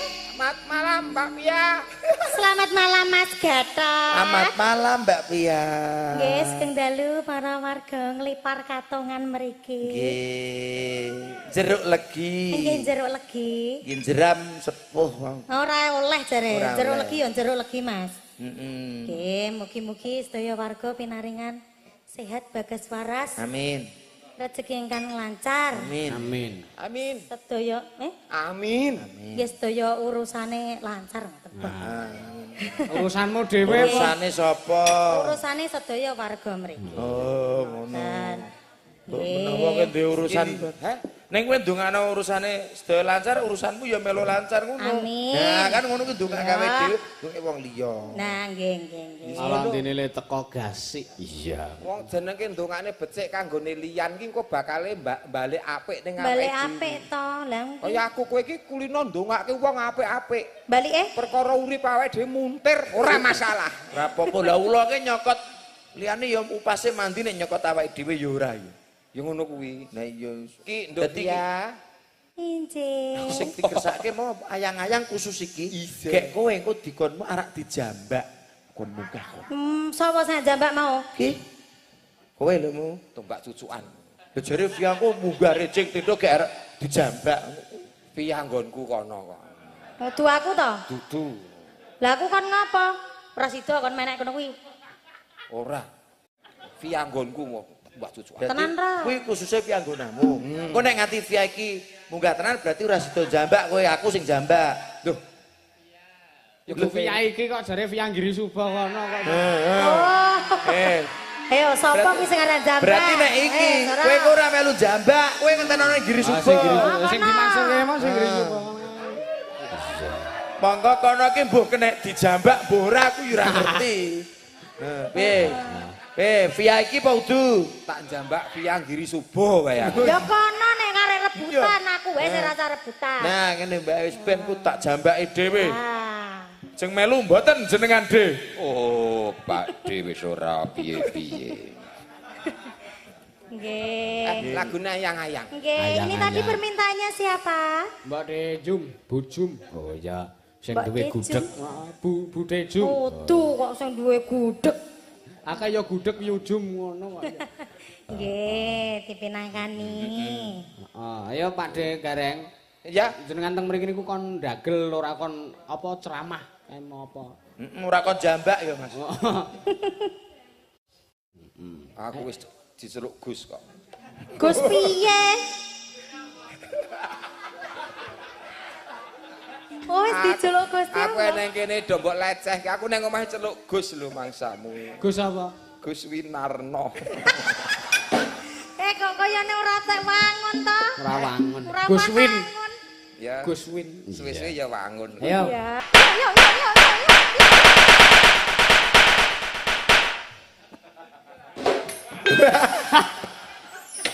Basan kan ngene kok ramuni. Pelurune entek. Bluetooth. Berarti ku gur longsongan ki mau. Iki po jenenge suwuk cara lawas. Apa kuwi jenenge? Lha ya saya entek, Oh saya. mati halus nek cara mbiyen. Cara kaset bubak bajakan sodon. kuwi mau.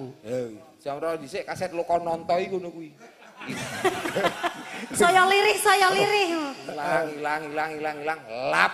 Nah, dadi saya lirih. Suwuke dhisik ki alon. Lap. Kayak bar kuwi biyo apa ringan. Makasih. Saya lirih basan Mas, ngombe Mas, Bu Merina saya apa? Urip neh. Urip neh. Makasih. Pak De Nggih, Gareng. sampun. Don. Oh ya Apa kuwi? kemenang liwat sikil genti. Nggih, sampun nggih, matur Oke. nuwun. Ampun Mbak Via. Oke.